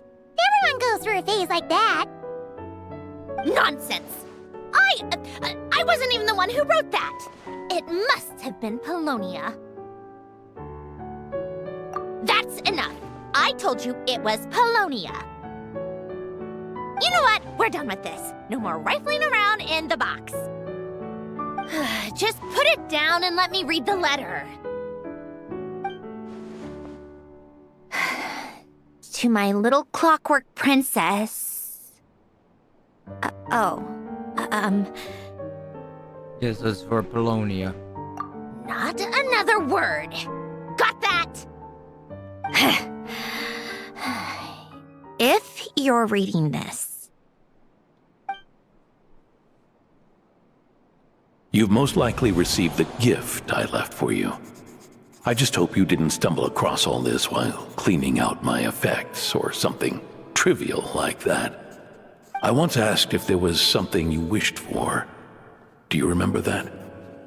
I wonder if time has changed your answer. Regardless, I have another gift. A formula that will allow you to come face to face with the anomaly inside of you. If you even still call her that. Why this gift?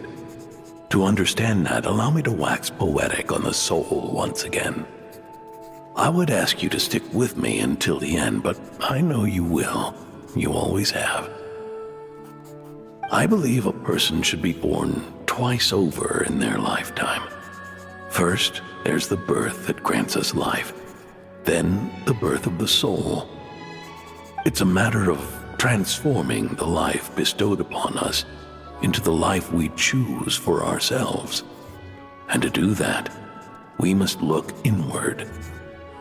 We must make a conscious choice to define the meaning of our life instead of allowing the happenstance of our existence to pass us by. This is the process of recognizing the soul that lives within us. You are my proudest masterpiece. I told you that long ago. But to me, you have never been a creation or a machine. To me, you're just like the rest of us. You have a heart. In fact, some theories think of the human brain as nothing more than a machine, and thought the product of its computations. So you see, perhaps we're not so different after all. Your inner machinery is just far more advanced than most. No matter how one looks at it, the heart is a complex thing, a place where logic and reason collide with our emotions. Your computational capacity allowed you to become sentient and develop logical reasoning. But it also granted you something that, on the surface, might seem contradictory. Emotion. Emotions and logic often clash with each other, and those instances of discord can accumulate over time. That is the source of what you refer to as the anomalies within you. As you told me once, you've always known what you don't want, yet you've never wished for anything in particular. Similar to how a blind person can feel when a part of their body is in pain without being able to fully visualize its form, such is your relationship with your soul. So, what I leave you now is this. A formula that will allow you to see the shape of your soul. For if you want to protect your heart, you must first be able to recognize it within yourself. Of course. Whether you use it is entirely up to you. You are, and always have been, free to do as you wish. Regardless, whether by my formula or some other means, I trust you will know your heart one day. You always were a fast learner, and the smartest person I've ever known. Ellen. Oh. You alright? I'm fine. I've already figured out how this formula works. Let's get out of here and then we can use it. You made up your mind already? You're gonna do it? Why wouldn't I? Resolving the anomalies within my core is the reason I came here in the first place. Do you need our help? No, I can do this on my own. But, do you want to watch? What do you mean? I already know what anomaly I need to resolve. Like Alen said, she's an amalgamation of all the times my logic algorithms have clashed with my emotions. And by resolve, you mean that literally, or...? Yes. But if you, let us in like that, wouldn't that mean letting us see a bunch of your, inner thoughts and secrets? If what Alen said is true, then I'm about to be... born anew, or whatever. This is your chance to be lucky enough to witness it. Besides, you already read my whole diary. When it comes to keeping my innermost thoughts to myself, well, I think that ship has sailed. You're really sure about this? How many times do I have to say it? I finally let you in as... friends, and you want to question it. I'm not gonna offer a second time. Then we'd be honored. And thanks for saying that, Sanjane. Enough with the mushy stuff. Just follow me.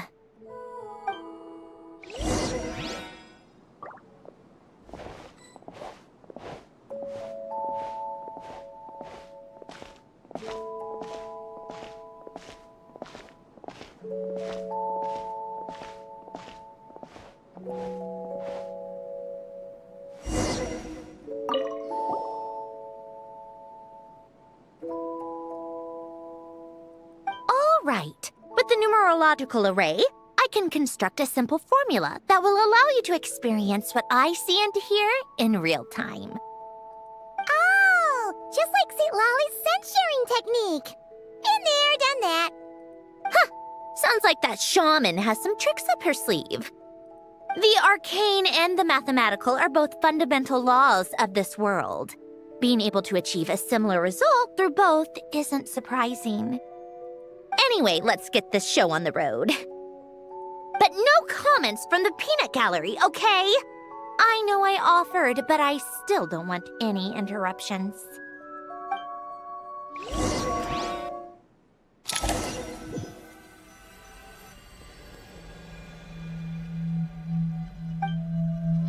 Is this... my heart? No, it's probably just the result of Alen's formula. A space dedicated to resolving anomalies. Huh. But it looks like the walls are all... mirrors? You made it. About time. Is that me? From the past? You just spoke of anomalies. Well, here I am. What happens when emotion contradicts reason? Shall we sit down and talk?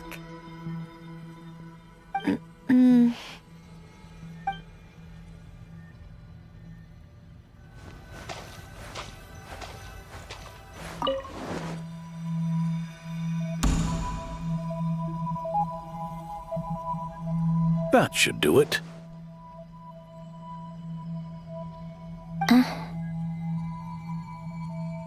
Hello? My name is Alain Guillotin. Can you hear me? Brings back memories, doesn't it? The time we spent here. Here. I want you to have this. A notebook? You can use it to write things down. I don't need to write things down. I have unlimited memory. Even so, some things are more important than others, right? You can use it to write about the things that matter. So you wish me to carry out a basic priority sorting operation? I suppose you can think of it like that for now. But journaling is also an act of finding oneself. Much like we use wooden stakes to guide a plant to grow in a certain manner, what we choose to write down gives the soul much-needed direction. In the act of choosing what to forget and what to hold on to, we decide what kind of person we want to become. I don't understand. Like I said earlier, I don't need something like this. This is where we were born, where our life began. Mornings of tending to the garden, afternoons spent cleaning, reading, or studying, evenings of cozying up by the fire, listening to Alain share stories about his past. Alain. What is it? What are you drinking? Oh, this? It's coffee. It, makes me more productive. I want to try it. Oh, okay. Here. Bitter. Speaking of, why did you design me with senses? Taste, smell, touch. Well, I'm not quite sure.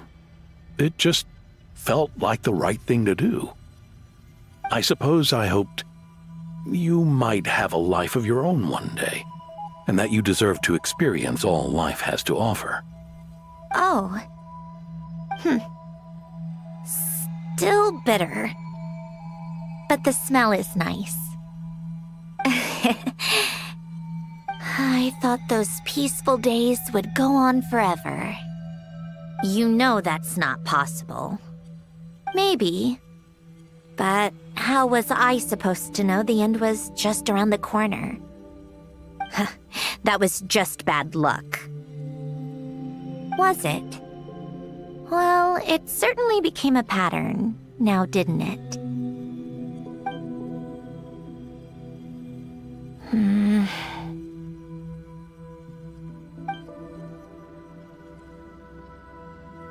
Over time, one of the habits we picked up from Alain was a love of coffee. We even took to hosting tea parties. A machine acting like a human. Kind of laughable, right? I suppose that's just what I'm used to. Yeah, that's just what we're used to. Hey, this place isn't half bad. Great spot for a party. More and more people seem to be showing up to my tea parties uninvited. Anyone care to explain? Can you blame me? I saw Columbina leading Capitano somewhere, and I had to see what that was about. I had simply asked Columbina where I might find Arlecchino. I have business to discuss with her, and Columbina suggested looking here. Tartaglia and I were unaware that this was a private gathering. Apologies for the intrusion. It won't be for long. Whatever. Just add it to the list of annoying things that have happened today. What's one more? Since you're here, you might as well stay for a cup of tea. See? Told you she wouldn't mind. Much obliged, Sandrone. Well, look who we have here. Good thing I brought extra desserts. This has turned into quite the occasion. Capitano, I was just about to go find you. Pardon the intrusion. Rest assured, I won't sully your gathering with talk of work. We can have our discussion later. Spoken like a true gentleman. A certain unmannered 11th seat could learn a thing or two. You know, you really should start being nicer to me, Rosaline. Or I might just snatch that 8th seat right out from under you. I'd like to see you try. If you're gonna fight, take it outside. The only mess I plan on cleaning up is tea-related. I still don't understand how our quiet afternoon turned into such a crowded gathering.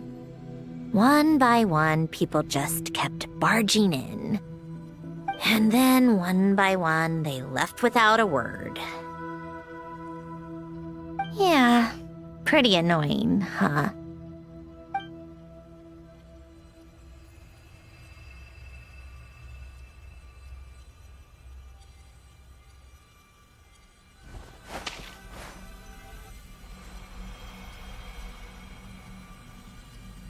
Of all my days with the Fatui, the times I spent with you, Arlecchino, and Rosaline, they were my favorite. Goodbye, Sandrone.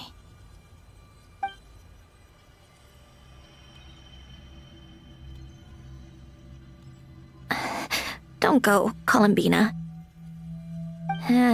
We should have just said that. Why didn't we? If we had, would the story have had a different ending?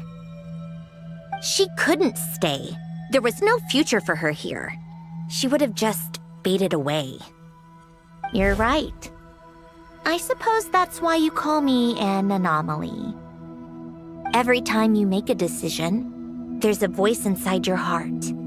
My voice, asking to contradict all logic and reason. Why didn't we make her stay? Is it worse to fight for something just to lose it? Or not to have fought at all? Don't you find it unfair? One by one, we keep losing the things we care about the most. But in the end, whether I want to fight for something or cry over all we've lost, you just push it down and pretend not to hear.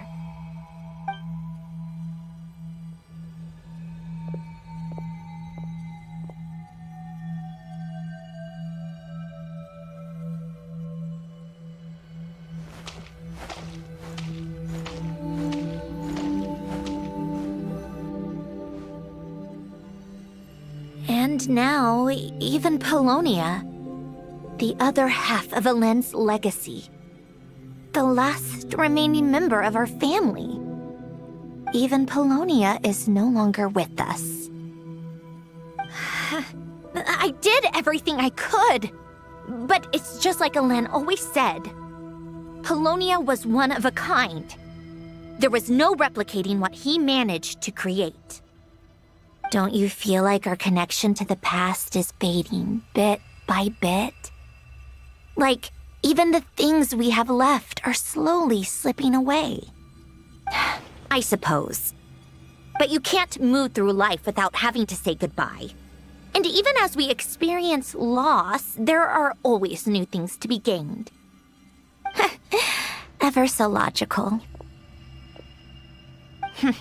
What's your take, then? It feels like the more I care about something, the faster the world takes it away. It sounds so stupid, but I can't help it. That's the hand life has dealt me time and time again. Why even fight for something that's just going to be lost in the end? Better to never have had it at all. Better if it would all just disappear. Dark, I know. But the heart wants what it wants. Maybe the stellar linchpin appeared because of me. Because of what I wish for. I don't think so. Yeah, probably not. What an anomaly wants goes against all logic and reason after all. Well, go ahead and do what you came for. You're here to resolve the anomaly, aren't you? Yes. What's it gonna be? Keeping me imprisoned here like before? Or eliminating me entirely, like debugging a code? That might actually be a mercy. I don't care. I just don't want to experience the pain of loss ever again. Go ahead. I'm ready.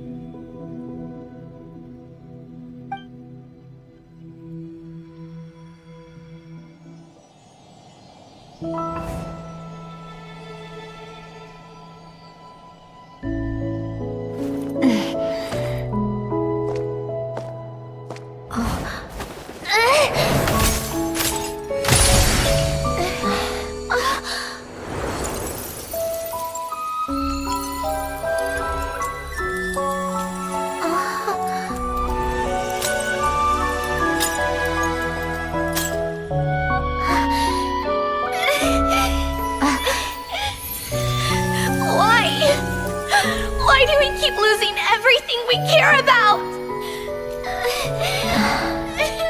I know it hurts, but that's life.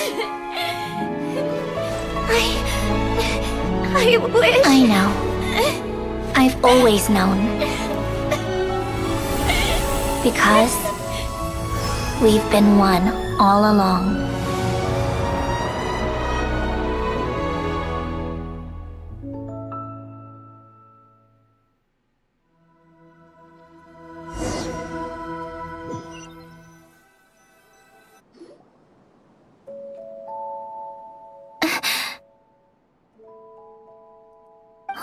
Centrone? I'm fine.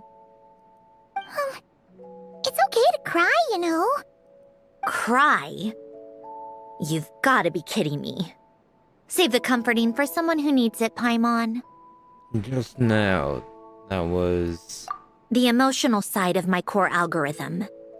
My emotion module has always been fully developed and operational. Ellen tried to tell me that too. I've just chosen to ignore her voice all this time. Because of the fear of loss? I suppose. Come to think of it, it's kind of like the aquarium on the ship. The aquarium? The old me took one look at it and saw something I would inevitably lose. So I stopped putting in the effort. Then, one by one, the fish all swam away, and the place became even more bleak and depressing. Pretty pathetic, right? Don't say that. A lot of people would feel the same. It just shows how much you care about what you have. What about now? Now? After seeing what you've done with the aquarium, I have to admit, I think it's beautiful. It's like you said, we get to keep the things we gain along the way. And those are things that can never be replaced, because we choose to hold them in our hearts. Well said! Besides, I've already died once. I'd be stupid not to make the most of this second chance. About your wish. Right! Earlier you, or your inner self, mentioned something about her wish. What was it? You think that's something you can just ask and I'll tell you? Think again. I may have accepted my emotional self, but I'm not about to go all soft and mushy on the inside and pour my heart out.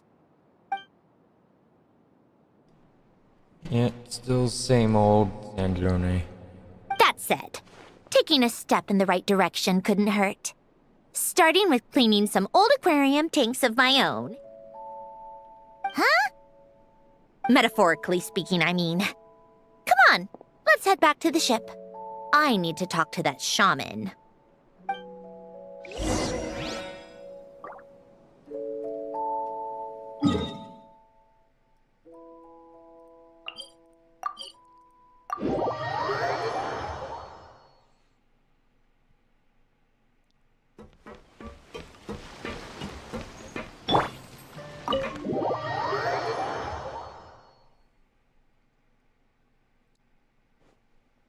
Huh?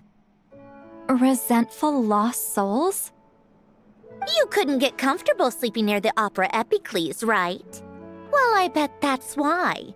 The Fountain of Lucine is where all the water in Fontaine gathers. So that's where the emotions within the water converge as well. Hold on. If it's souls we're dealing with, feeling uncomfortable should have been just the beginning. I should have been able to hear their voices or something. And under normal circumstances, I'm sure someone of your talents would have. The problem is, these souls are no longer complete. Remind me how they ended up like that again? You mentioned something about them being split apart? Yes, it's called soul severing.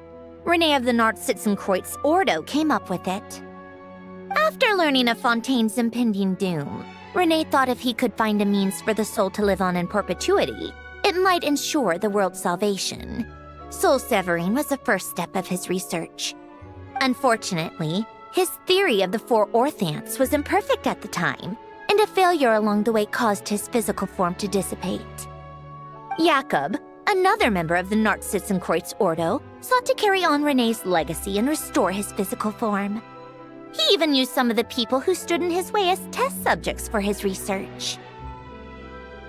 By severing their souls? Yes. After Renee successfully awakened, the two continued their research, and all the severed souls ended up merging into Renee's consciousness. After you saved Fontaine by turning Fontainians into true humans, these souls returned to the ley lines. But the souls severed before Renee awakened had nowhere to go, doomed to forever wander the waters of Fontaine as listless spirits. Almost as if they exist outside the bounds of this world. Unrecognized by the ley lines or fate. No wonder I couldn't sense them.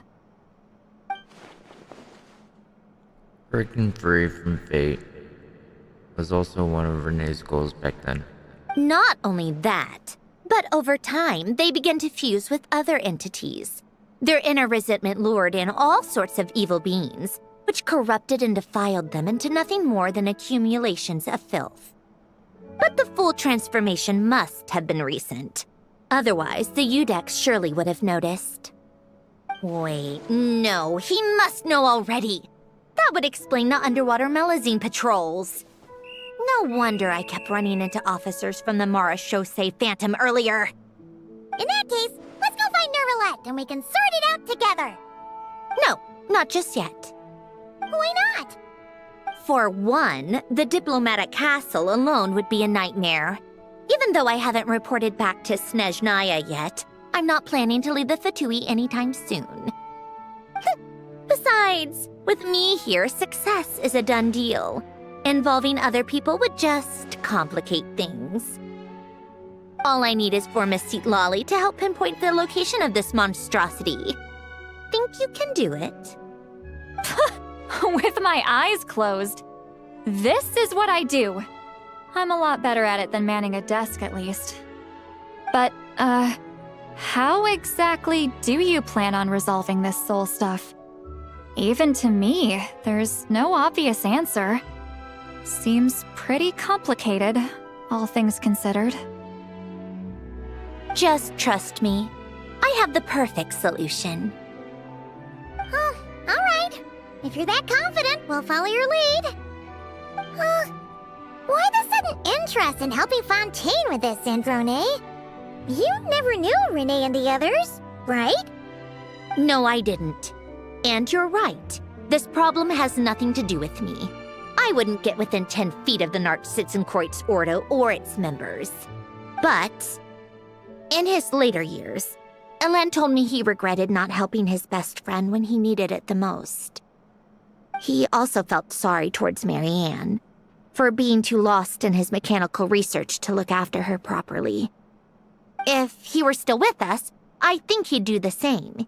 He might have a few choice words to say about it, but even after everything, he wouldn't leave his friend's mess for someone else to clean up. Friends shouldn't hold grudges or leave behind regrets. Fixing what happened between him and Renee was one of his greatest wishes. All I'm doing is fulfilling it in his stead. You know, you really do seem a little different now. You mean everything that just happened wasn't for nothing? Why, thank you for pointing out the obvious, Paimon. Even those aquarium tanks are good cleaning, huh? Just washing off the grime of the past. Turns out, a lot can build up after being ignored for so long. What's this about aquarium tanks all of a sudden? They go off on some grand adventure and what? Now they have their own private code? Stupid. Alright then, Seat Lolly. Tracking this thing down is up to you. Huh? Oh, right. No problem. You got this, Granny Eatsley! You got this, Granny Eatsley. You! Come with me to Hotel de Boer for a drink. Right now. Okay. Why? Because I said so! Miss Guillotin, I'll report back on the location tomorrow morning. Just need a drink or two first to bolster me up. Well, don't let me keep you. All right, you. Time to go. I've got scores that need settling. Huh?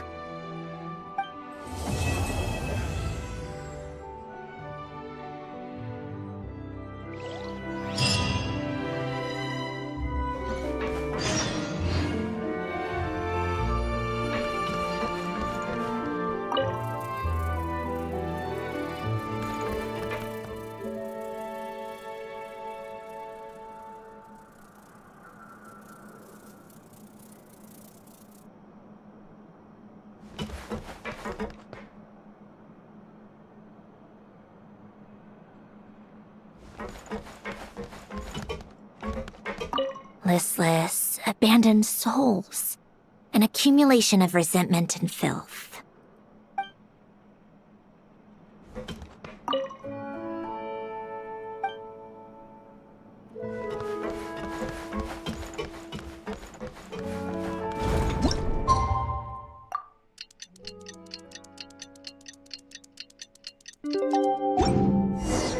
Time to meet up with Sandrone! Wonder if Seat Lolly was able to pinpoint the location. Well, we should know soon. Let's just hope it all works out.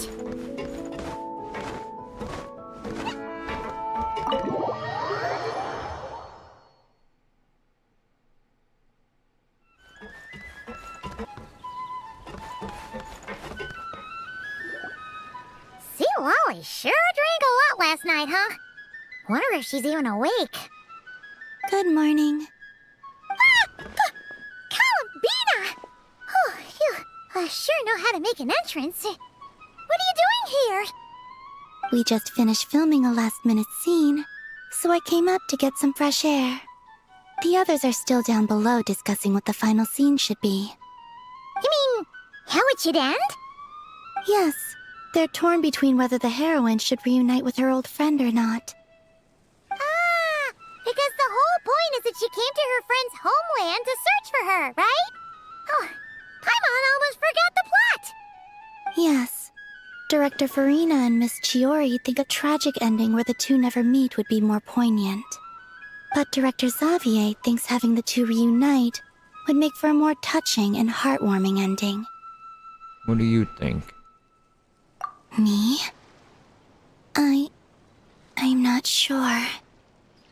On a personal level, of course I want to see her again.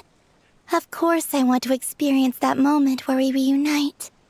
Even if it's just for the cameras.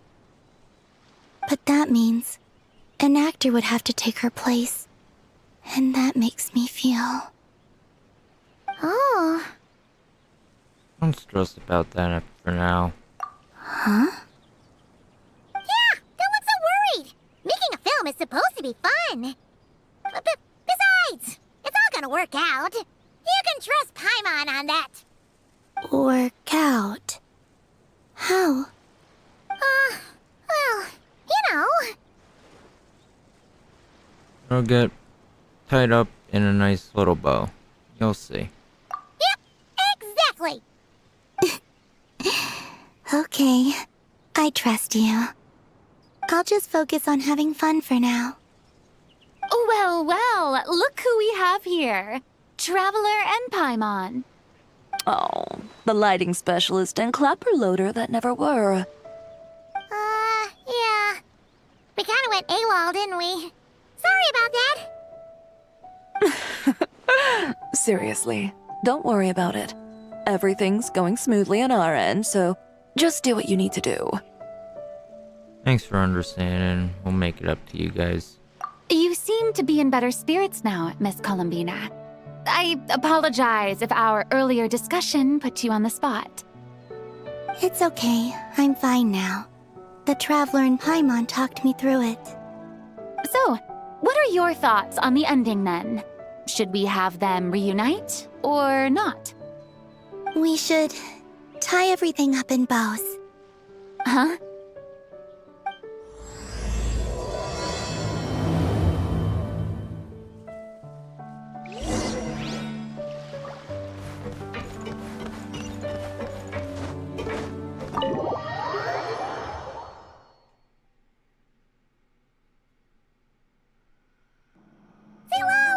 We're here! Oh, right on time. Well, yeah. We weren't the ones who drank our weight in alcohol yesterday. What? Are you suggesting Granny can't handle her liquor? It takes a lot more than that to get me drunk. Really? 'Cause, you stopped making sense after a while. Did I? Huh. News to me. I didn't say anything too crazy, I hope. Let's see. You spent half an hour bad-mouthing Auroron, half an hour complaining about work, an hour talking about light novels, and, Paimon kind of fell asleep after that. Are they gone?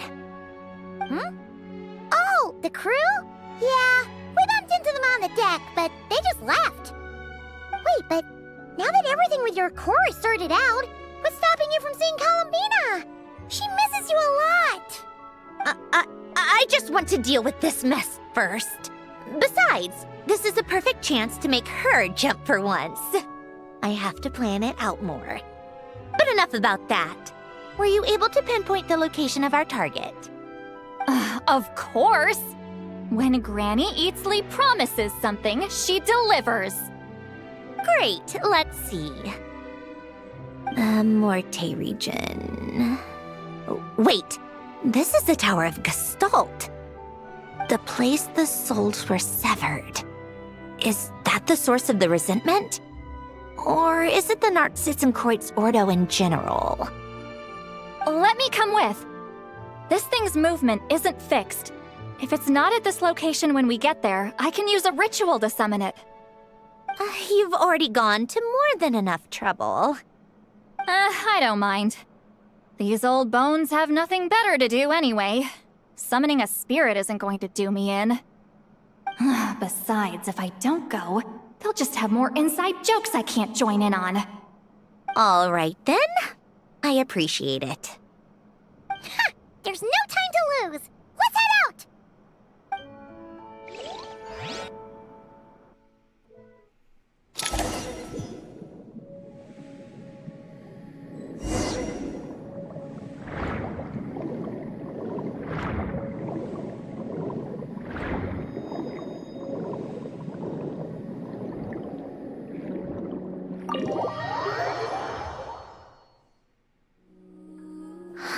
No sign of it so far. Should I start the summoning ritual? Let's drain the water from this floor of the tower first. It'll make it easier to move around. Wait, we can do that? Of course. Alan and Renee both saw the future that awaited Fontaine and even shared a few methods for waterproofing buildings. The principle behind it is... not important. Just unlock the mechanisms in the order I tell you.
ready? Yeah. When this thing appears, I'll try talking to the souls inside. But more than likely, they've already been driven to madness. If communication fails, we'll have a battle on our hands. In that case, Paimon better find a hiding spot. If a fight does break out, I should be the one to deliver the final blow. Trust me on that. Understood. All right, I need quiet. Wandering spirits drifting along the tides. Hear me now. Broken souls, silenced, torn apart, and forsaken. Follow the traces of the past and return to us. Let resentment recognize resentment. Let vile entities be drawn together. And in this place, take form once more.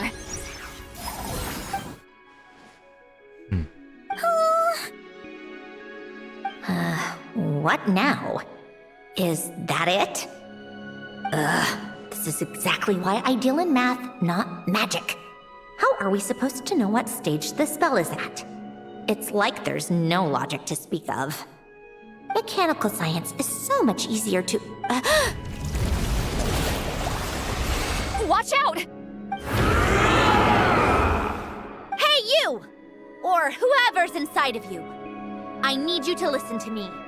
I'm a descendant of Fontaine's Lord Artificer, Hélène Guillotin. I can make you whole again and return you to the ley lines. You just need to work with me here. Centrone! Shh. Looks like talking this out is off the table. All right, plan B. Time to blow off some steam.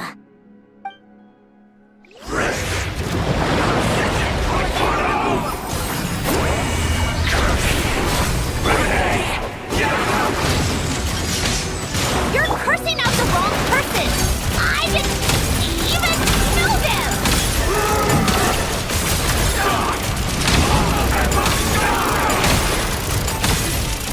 Most of them already did.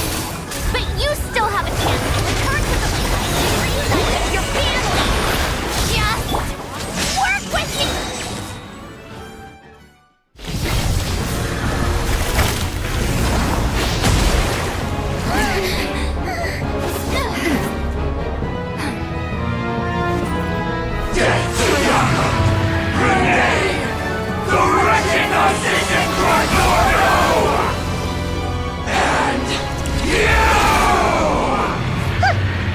I told you I'm not like them.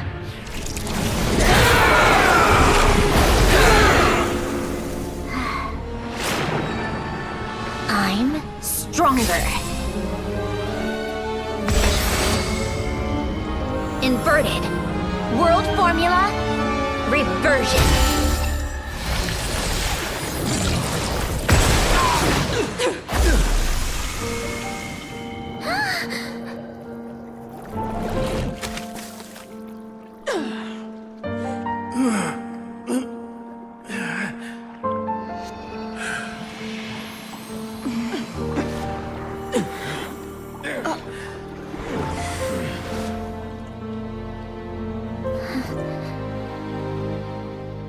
Be at peace among the tides.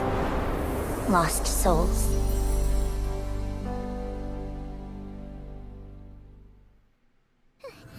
Is it over?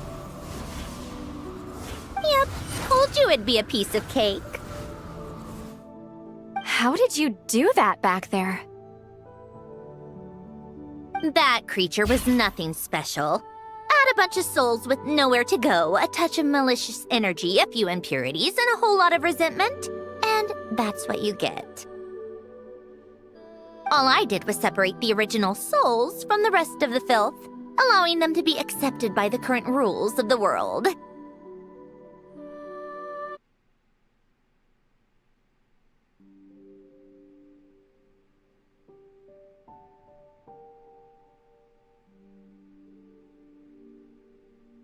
The principle behind the world formula is divergence. Starting from a point of origin, it deconstructs and reconstructs the possibilities of the world to find certain answers. So, it would follow that reverse calculating the world formula allows us to achieve convergence and restoration instead, Using a numerological array, I was able to do just that. It's similar to the concept of homological reduction in mathematics. I reduced them to the basic fundamental essence of their being without changing their underlying nature. That meant... never mind. Judging by all the blank stares, I'm guessing you don't actually care. I think I finally understand how Outlanders feel when I ramble on about shaman stuff. Point is, it was super impressive! You really are amazing, Sandrone! You're just realizing that now. I'd expect nothing less from the unraveler of all reason. Ahem. Enough about that. We should get going. I'll go reset the mechanisms inside the tower. See you back on land.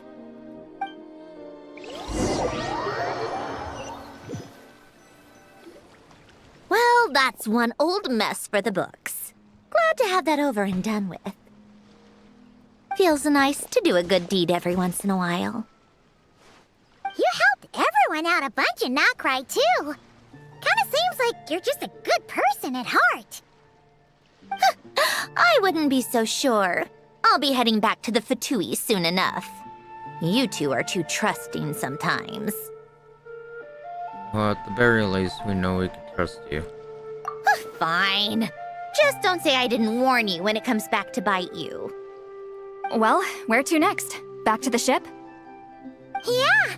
Your personal business, the Narcitsan thing, it's all resolved. That means you can see the people that need seeing now, right, Sandrone? Everyone's gonna be so happy you're back!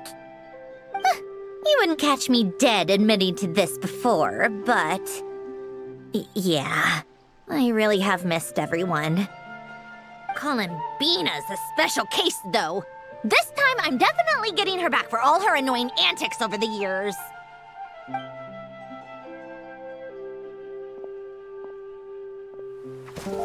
She'll sense me coming from a mile off.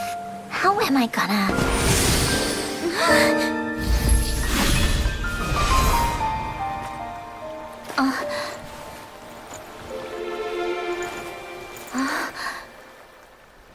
Sandrone? Is it really you? You're back? You didn't tell me. You avoided me. Why?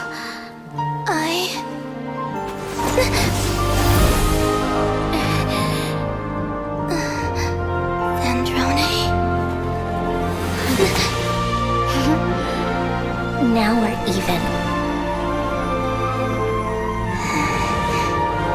I missed you so much. That makes one of us, idiot. I'm here, Columbina.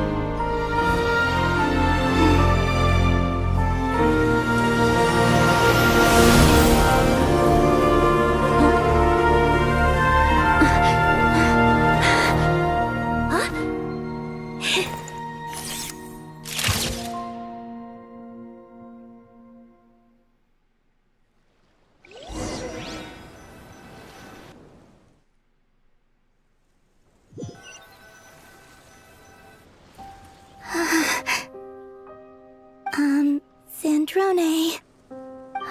Don't ruin the moment. Or I'll start thinking about how you teleported me to a random location after I explicitly told you to stop doing that. And scene! Bravo! Bravo! We got it! This is exactly the ending I was hoping for. Huh? Where did you just go, Miss Columbina? You vanished, and then the next second you were back hugging this, new friend here. That was all on camera? Yeah. Well, the camera was already rolling and it happened so fast, so... yeah. Hold on. This must be... Yep, my best friend.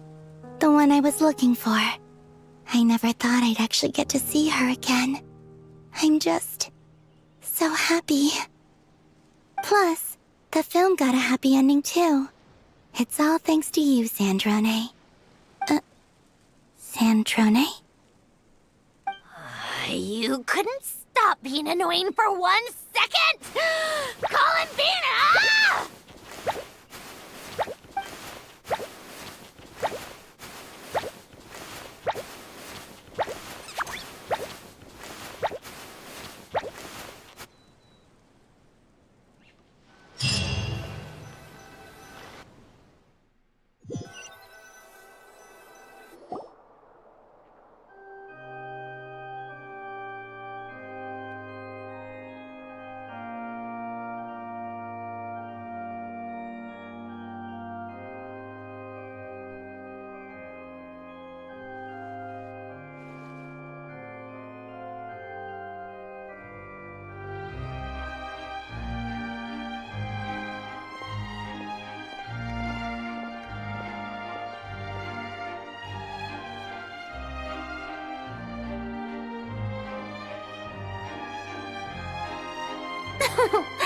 As expected, going to the opera house is the true way to enjoy a film. You get to see the audience's reaction in real time, too. The endings seem to be received quite well. Paimon can't believe you let us include that in the final cut, Sandrone! You even agreed to help us reshoot a couple of shots. Thanks a million. Most of it was caught on camera already, so it's not like I had much of a choice. Besides, the film I'm in is going to be anything less than perfect. What are you laughing at? Nothing. It was just interesting to see us on screen. I'm glad this moment is going to be preserved forever. Just a pity we didn't take home the Farina Award this time around. Well, artistic films can rarely compete with commercial ones. You should have prepared yourself for this the minute you changed the script. True. Oh, did I hear someone mention the Farina Award? Come on, don't gloat. I won't. Our crew winning the Farina Award was a team effort after all. Costume design, script adaptation. Ooh, and the practical effects were so realistic. The flames and explosions even made me jump while we were filming. A lot of the effects were based on actual items the Special Patrol confiscated from criminals.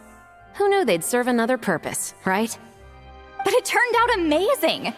Really brought the thrilling scenes from the novel to life. Fontaine's film industry is seriously impressive. Which film did you vote for, Silali? Isn't it obvious? Great Detective Herlock, of course! That's the whole reason I'm here! You all should be proud, though. A lot of critics are saying really good things about your film, too. Longing and loss, searching for something even after it's gone. It's a film that makes you think about life and how important it is to explore those themes. Well, that is what the art of storytelling is for. Watching a film with friends is so much fun! There's so much to talk about! Ooh, let's throw a celebration later then! We're all old friends. Oh, we could find a place and chat to our heart's content. How about the Wingalette? That's perfect! Friends and family are more than welcome too. So if you want to bring people, don't be shy. You all can head over first and make yourselves at home. I'll bring over some refreshments in a bit. I just have one more stop to make first. 11:30 and we're doing fireworks still. Can I come? If you guys are still going at 12, I'm confident you guys are gonna be mature enough to stop at 12. But I feel like you guys are gonna get some complaints if you're still going at 12. But Fine. tomorrow, Not like you'd tomorrow's listen gonna be if I very tried to fucking stop loud. you.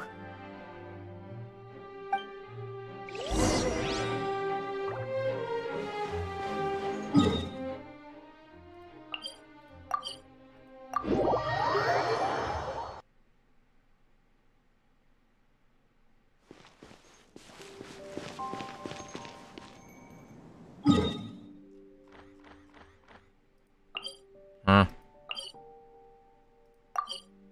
Ah, okay.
Wait! Is this? Yes. Here lies Lord Artificer, Elaine Gaeltan. This is his grave. Oh. I'm sorry, Ellen. I'm sorry this is the first time I've been back since leaving Fontaine. I should have come to see you more often. I got your gift. I even cleaned up one of the Nartsitzenkreuz Ordo's messes along the way. Our home is just as quiet and warm as it always was. The flowers in the garden are still thriving. I'll make sure to tend to them more often from now on. Polonia received irreparable damage in battle. I should have taken better care of your invention. I'm sorry. Polonia was family to me. Just like you. You always said I was a fast learner. But I'm not so sure. It took me far too long to learn the things that truly matter. I never said this to you back then, but thank you for creating me. For giving me the chance to experience life. Being your family meant everything to me. Absolutely everything. Can I say a few words as well, Sandrone? Don't need my permission. Hello, Mr. Guillotin. I'm Sandrone's friend. You don't need to worry. Sandrone is doing great. Not only is she a brilliant scholar, she's made a whole bunch of friends, too. And she takes great care of them. As if. She'll never admit it, but she's always there when her friends need it the most. I wouldn't even be here without her. So, if she ever needs help, her friends will be there in a heartbeat, including me. That's what best friends are for. Columbina. What else? Oh, she likes drinking bitter coffee, listening to piano music when she can't sleep. Turns out she even likes giving hugs. No, wait! Don't tell him all that! Huh? I don't understand. I didn't think you'd want to hide things from him. Well, yeah. But there are still things I don't want to say. Okay. I'll come by myself and tell him for you then. That's not what I meant! All right. Enough with the speeches.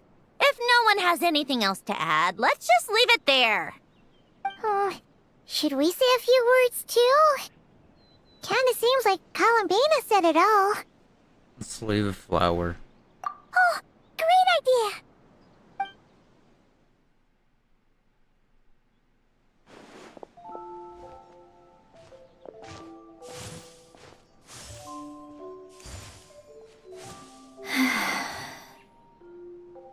Goodbye, Ellen.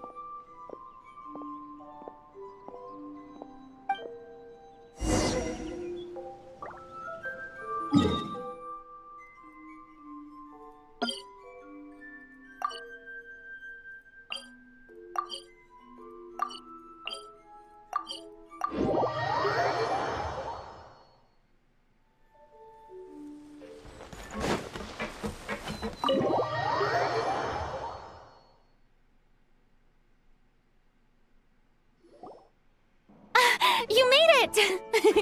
The party's already started. Oh, but, you didn't bring anyone else along? I thought you headed out to invite some friends. We did invite a friend, actually. She'll be here soon. She's even bringing some desserts to have over tea. You should join us later, Miss Farina. I do love a tea party. Then don't mind if I do. This seems like a fun occasion. Let's go talk with everyone. Good idea! We'll introduce you to all our old friends.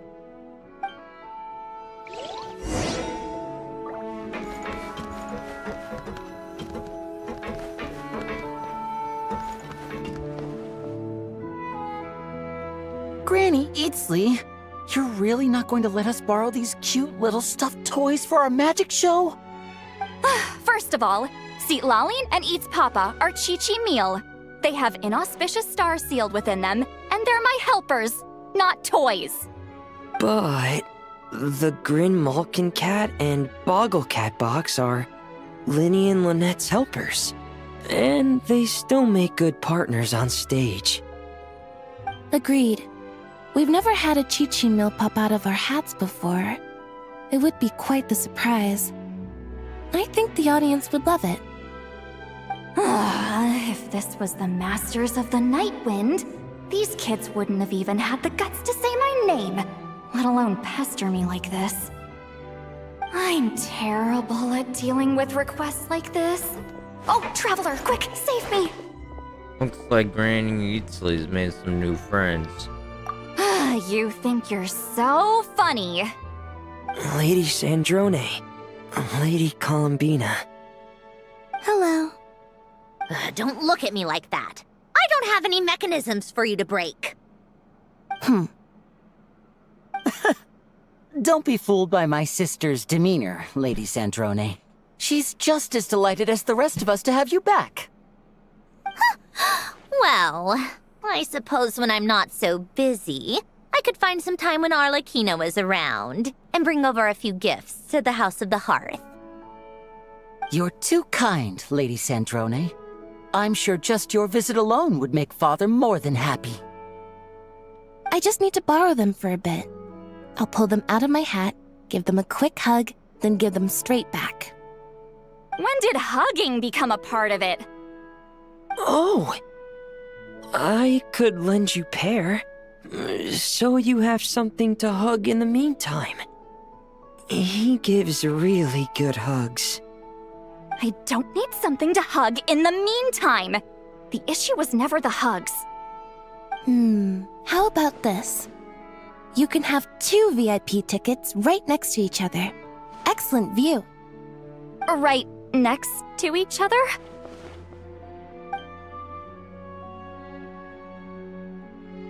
Yep, super quiet.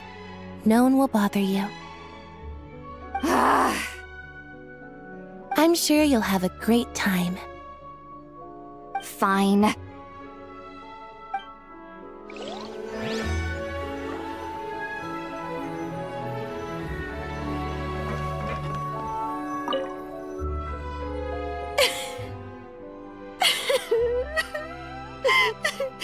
What a dream come true!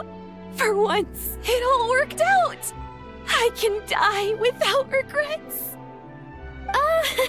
Let's not get too ahead of ourselves, Director Lapine Pauline. What was in that piece of cake you just handed her, Escoffier? Maritime flowers, eggs, flour, same as all the other pieces. What, you think I tampered with it? Playing a detective in real life now too, are we? Oh, it's so delicious! I'm so happy! My life has peaked! Miss Lapine Pauline, look who I brought! Master! Wait, what happened to your face? Why are you crying? Never mind my face. Here, let me introduce you. This is Miss Charlotte and Miss Escoffier.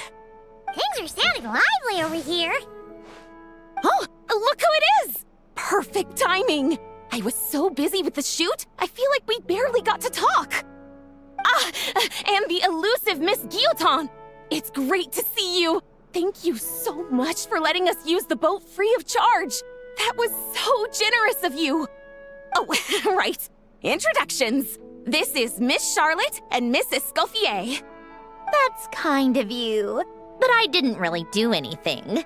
If you want to thank someone, it should be the Duke or the people who keep the boat in such good shape. Right. I'll head over in a bit and do just that. Miss Columbina? Yes? Could I interview you sometime? I'll treat you to some gâteau de bord for the trouble. There's only a limited amount available each day. Oh, but it's an absolute must-try when you're in Fontaine.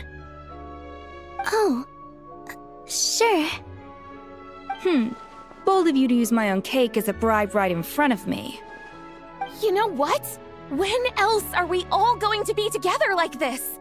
Come on, everyone! Grab your drinks!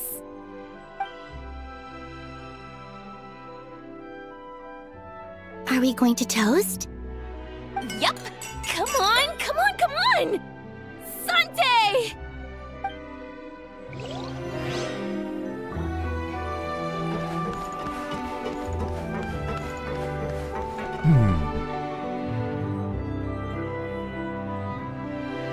Nervalette!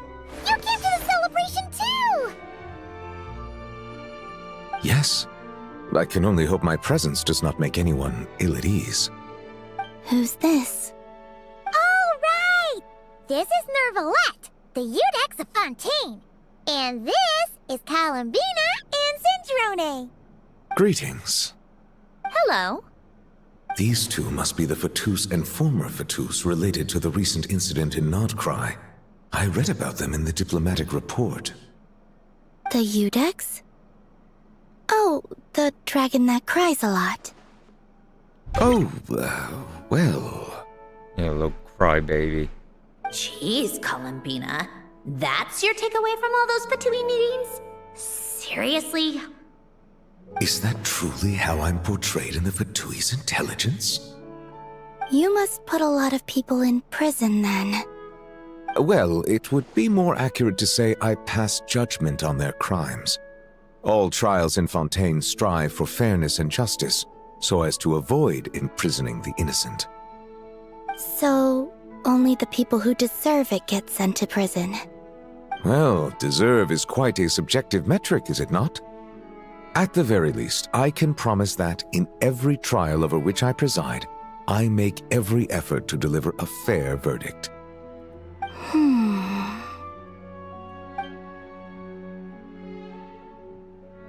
Yeah.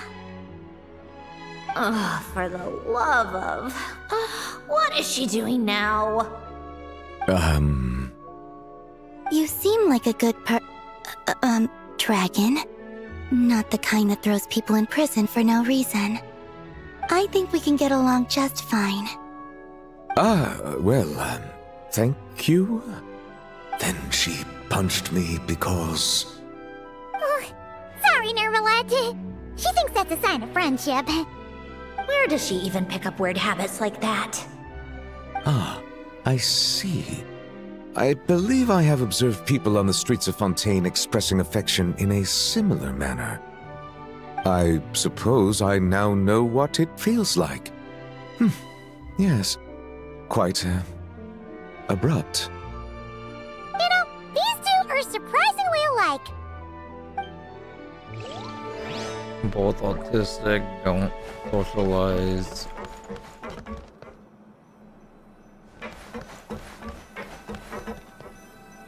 Baptiste. Wait a second! Mr. Baptiste and Veronique! You're here!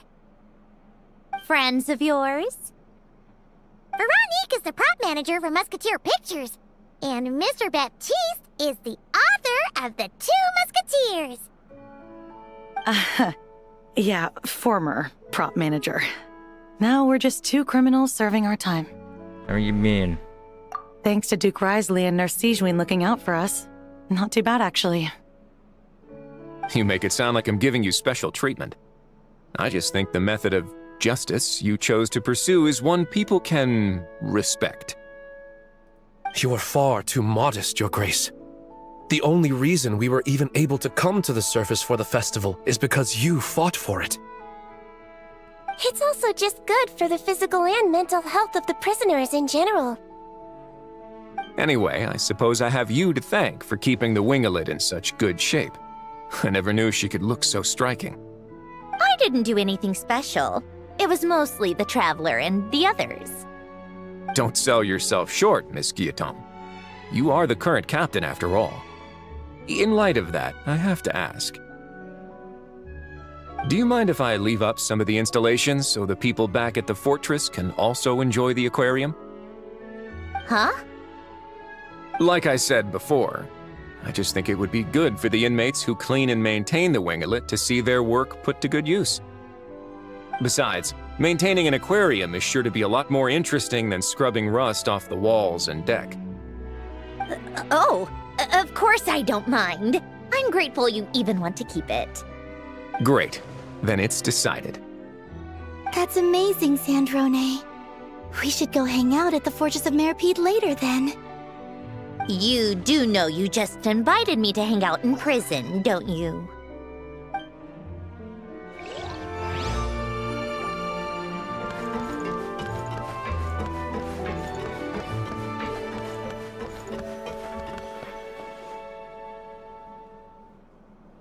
You made it. Sorry for starting the celebrations without you. No worries at all. We're just glad everyone's having such a great time. Oh, right. You've probably seen them around already, but let us introduce you for real. This is... Miss Columbina and Miss Guillotin, right? We saw the film you were in. It was so touching. Yep. This one started bawling her eyes out right next to me in the theater. I know. I didn't bring nearly enough tissues. Thanks. We saw your film too. I memorized all your names. Oh, guess we can skip the introductions then. Our effects were pretty over the top, right? Some of the extras in the big scenes were actual members of the Spina di Rosula. So basically, your contribution was creating realistic-looking chaos. That wasn't the only realistic aspect. Miss Chevreuse and Miss Emily were also kind enough to lend their expertise on criminal investigations and forensics. Oh, it was nothing. I was just honored to take part and help out. Wow! No wonder your film turned out so good. You basically had an expert in every field. Talk about a stacked crew. Oh, speaking of, want to join in on a round of tabletop troupe later, Miss Columbina and Miss Guillotin? I mean, what better place for a party than a party? Here we go again. That sounds interesting. Yes! Persuasion successful! What about you, Miss Guillotin? I guess one round couldn't hurt. Critical success! Oh, looks like Arlecchino's here. Come on, Columbina. Let's go have ourselves a tea party.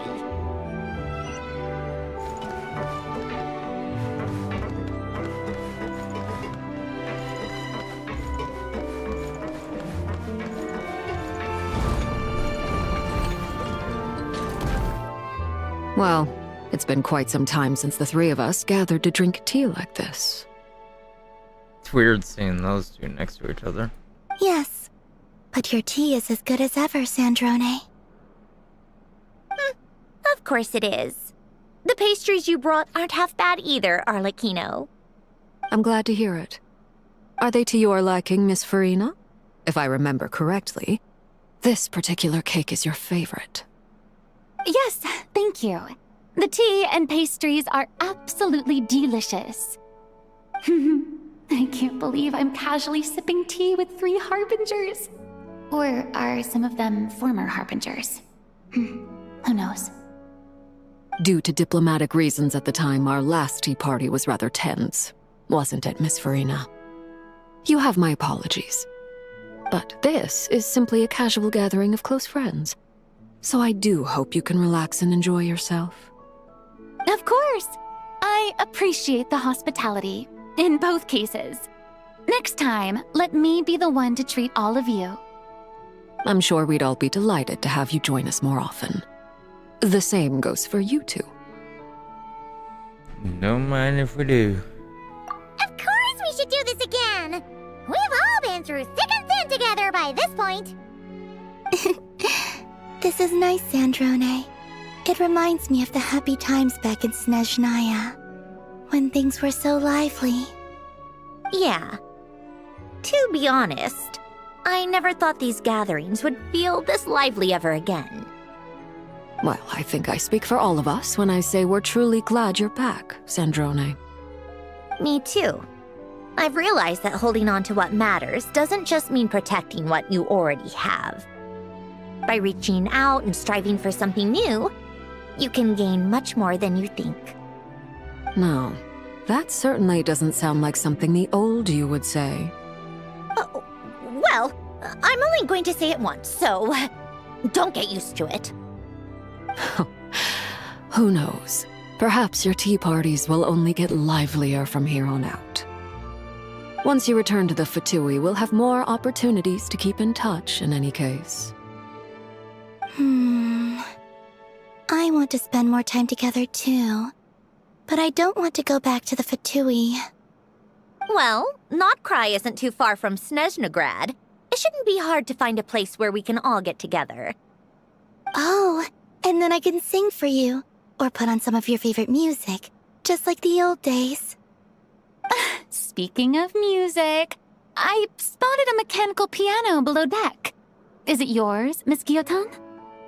Yes. Reclaimed, I suppose you could say. Why don't you play something for us? Huh? In front of all these people? Yes, why not?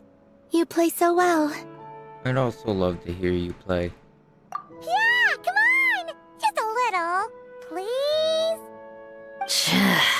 For the love of... Fine! One piece, and that's it. One Piece. He plays We Are from One Piece. Na na na na na na.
Musketeer pictures! Everyone ready?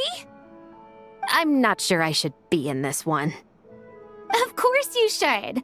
you might have primarily helped out another crew this time, but you're still a member of Musketeer Pictures. All right, thanks. I'll still stand a bit off to the side, though. Can I be in the picture too? Of course, Miss Veronique.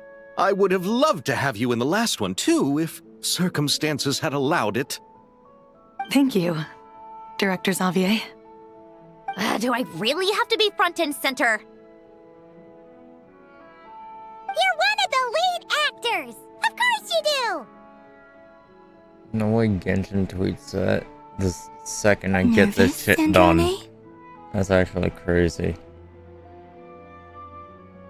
It's actually fucking wild. The second I get it done, they tweet that. No!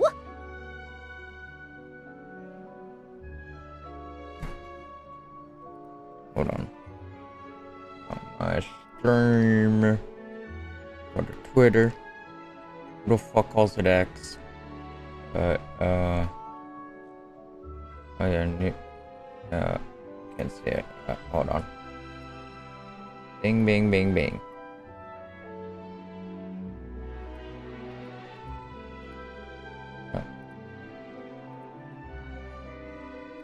They post this.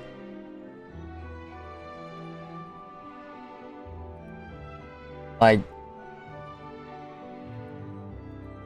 perfect timing. All right, look at the camera. And 3, 2, 1. Musketeer Pictures!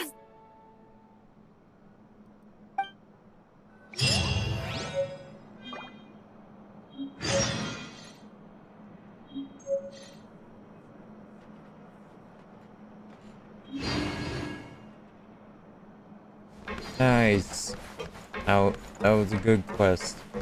It was more of a Sandrone story quest, but still really good.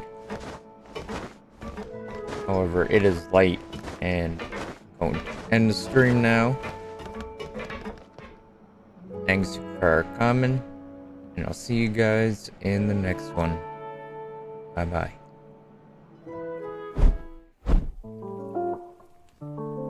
Yo, pass the blunt.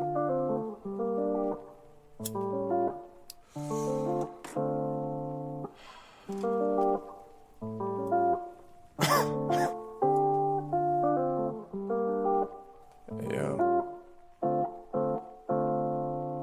4:20 in the morning, about to roll a blunt. Smoking with my homies and we ain't never stunned. Feeling like I'm drowning and there ain't no sounding. I'm feeling surrounded and there ain't no stopping. I just cause your jaw dropping, now I be hopping. Going left and right with you all night. And that ain't no lie, no matter what's in life. Swear you about to be my wife, you don't save my life. Making me check twice, now I'ma roll the die. It's a snake of eyes, we in different states, but I don't seem to hesitate. I just wanna cuddle late in the night. You're my light, take a hit, now you sit on my lap, cause you're my cat. I'll love you more than anything. If you can just please say this one thing. I'll love you forever, and I don't need no better. You're my one and only, I'll never feel lonely. Baby, stay with me, and I know you'll miss me. Babe, come and kiss me, and I'll be here waiting, and I'll be here listening, and we'll be here shining, and we'll be here before the ending. Let's make a new beginning, start fresh, let's reset. We in rotation, and now we be blazing. My eyes feeling Asian, and now I'm stargazing. Mondays and Tuesdays, and that's how we choosing. You won't catch me snoozing, you'll just catch me cruising.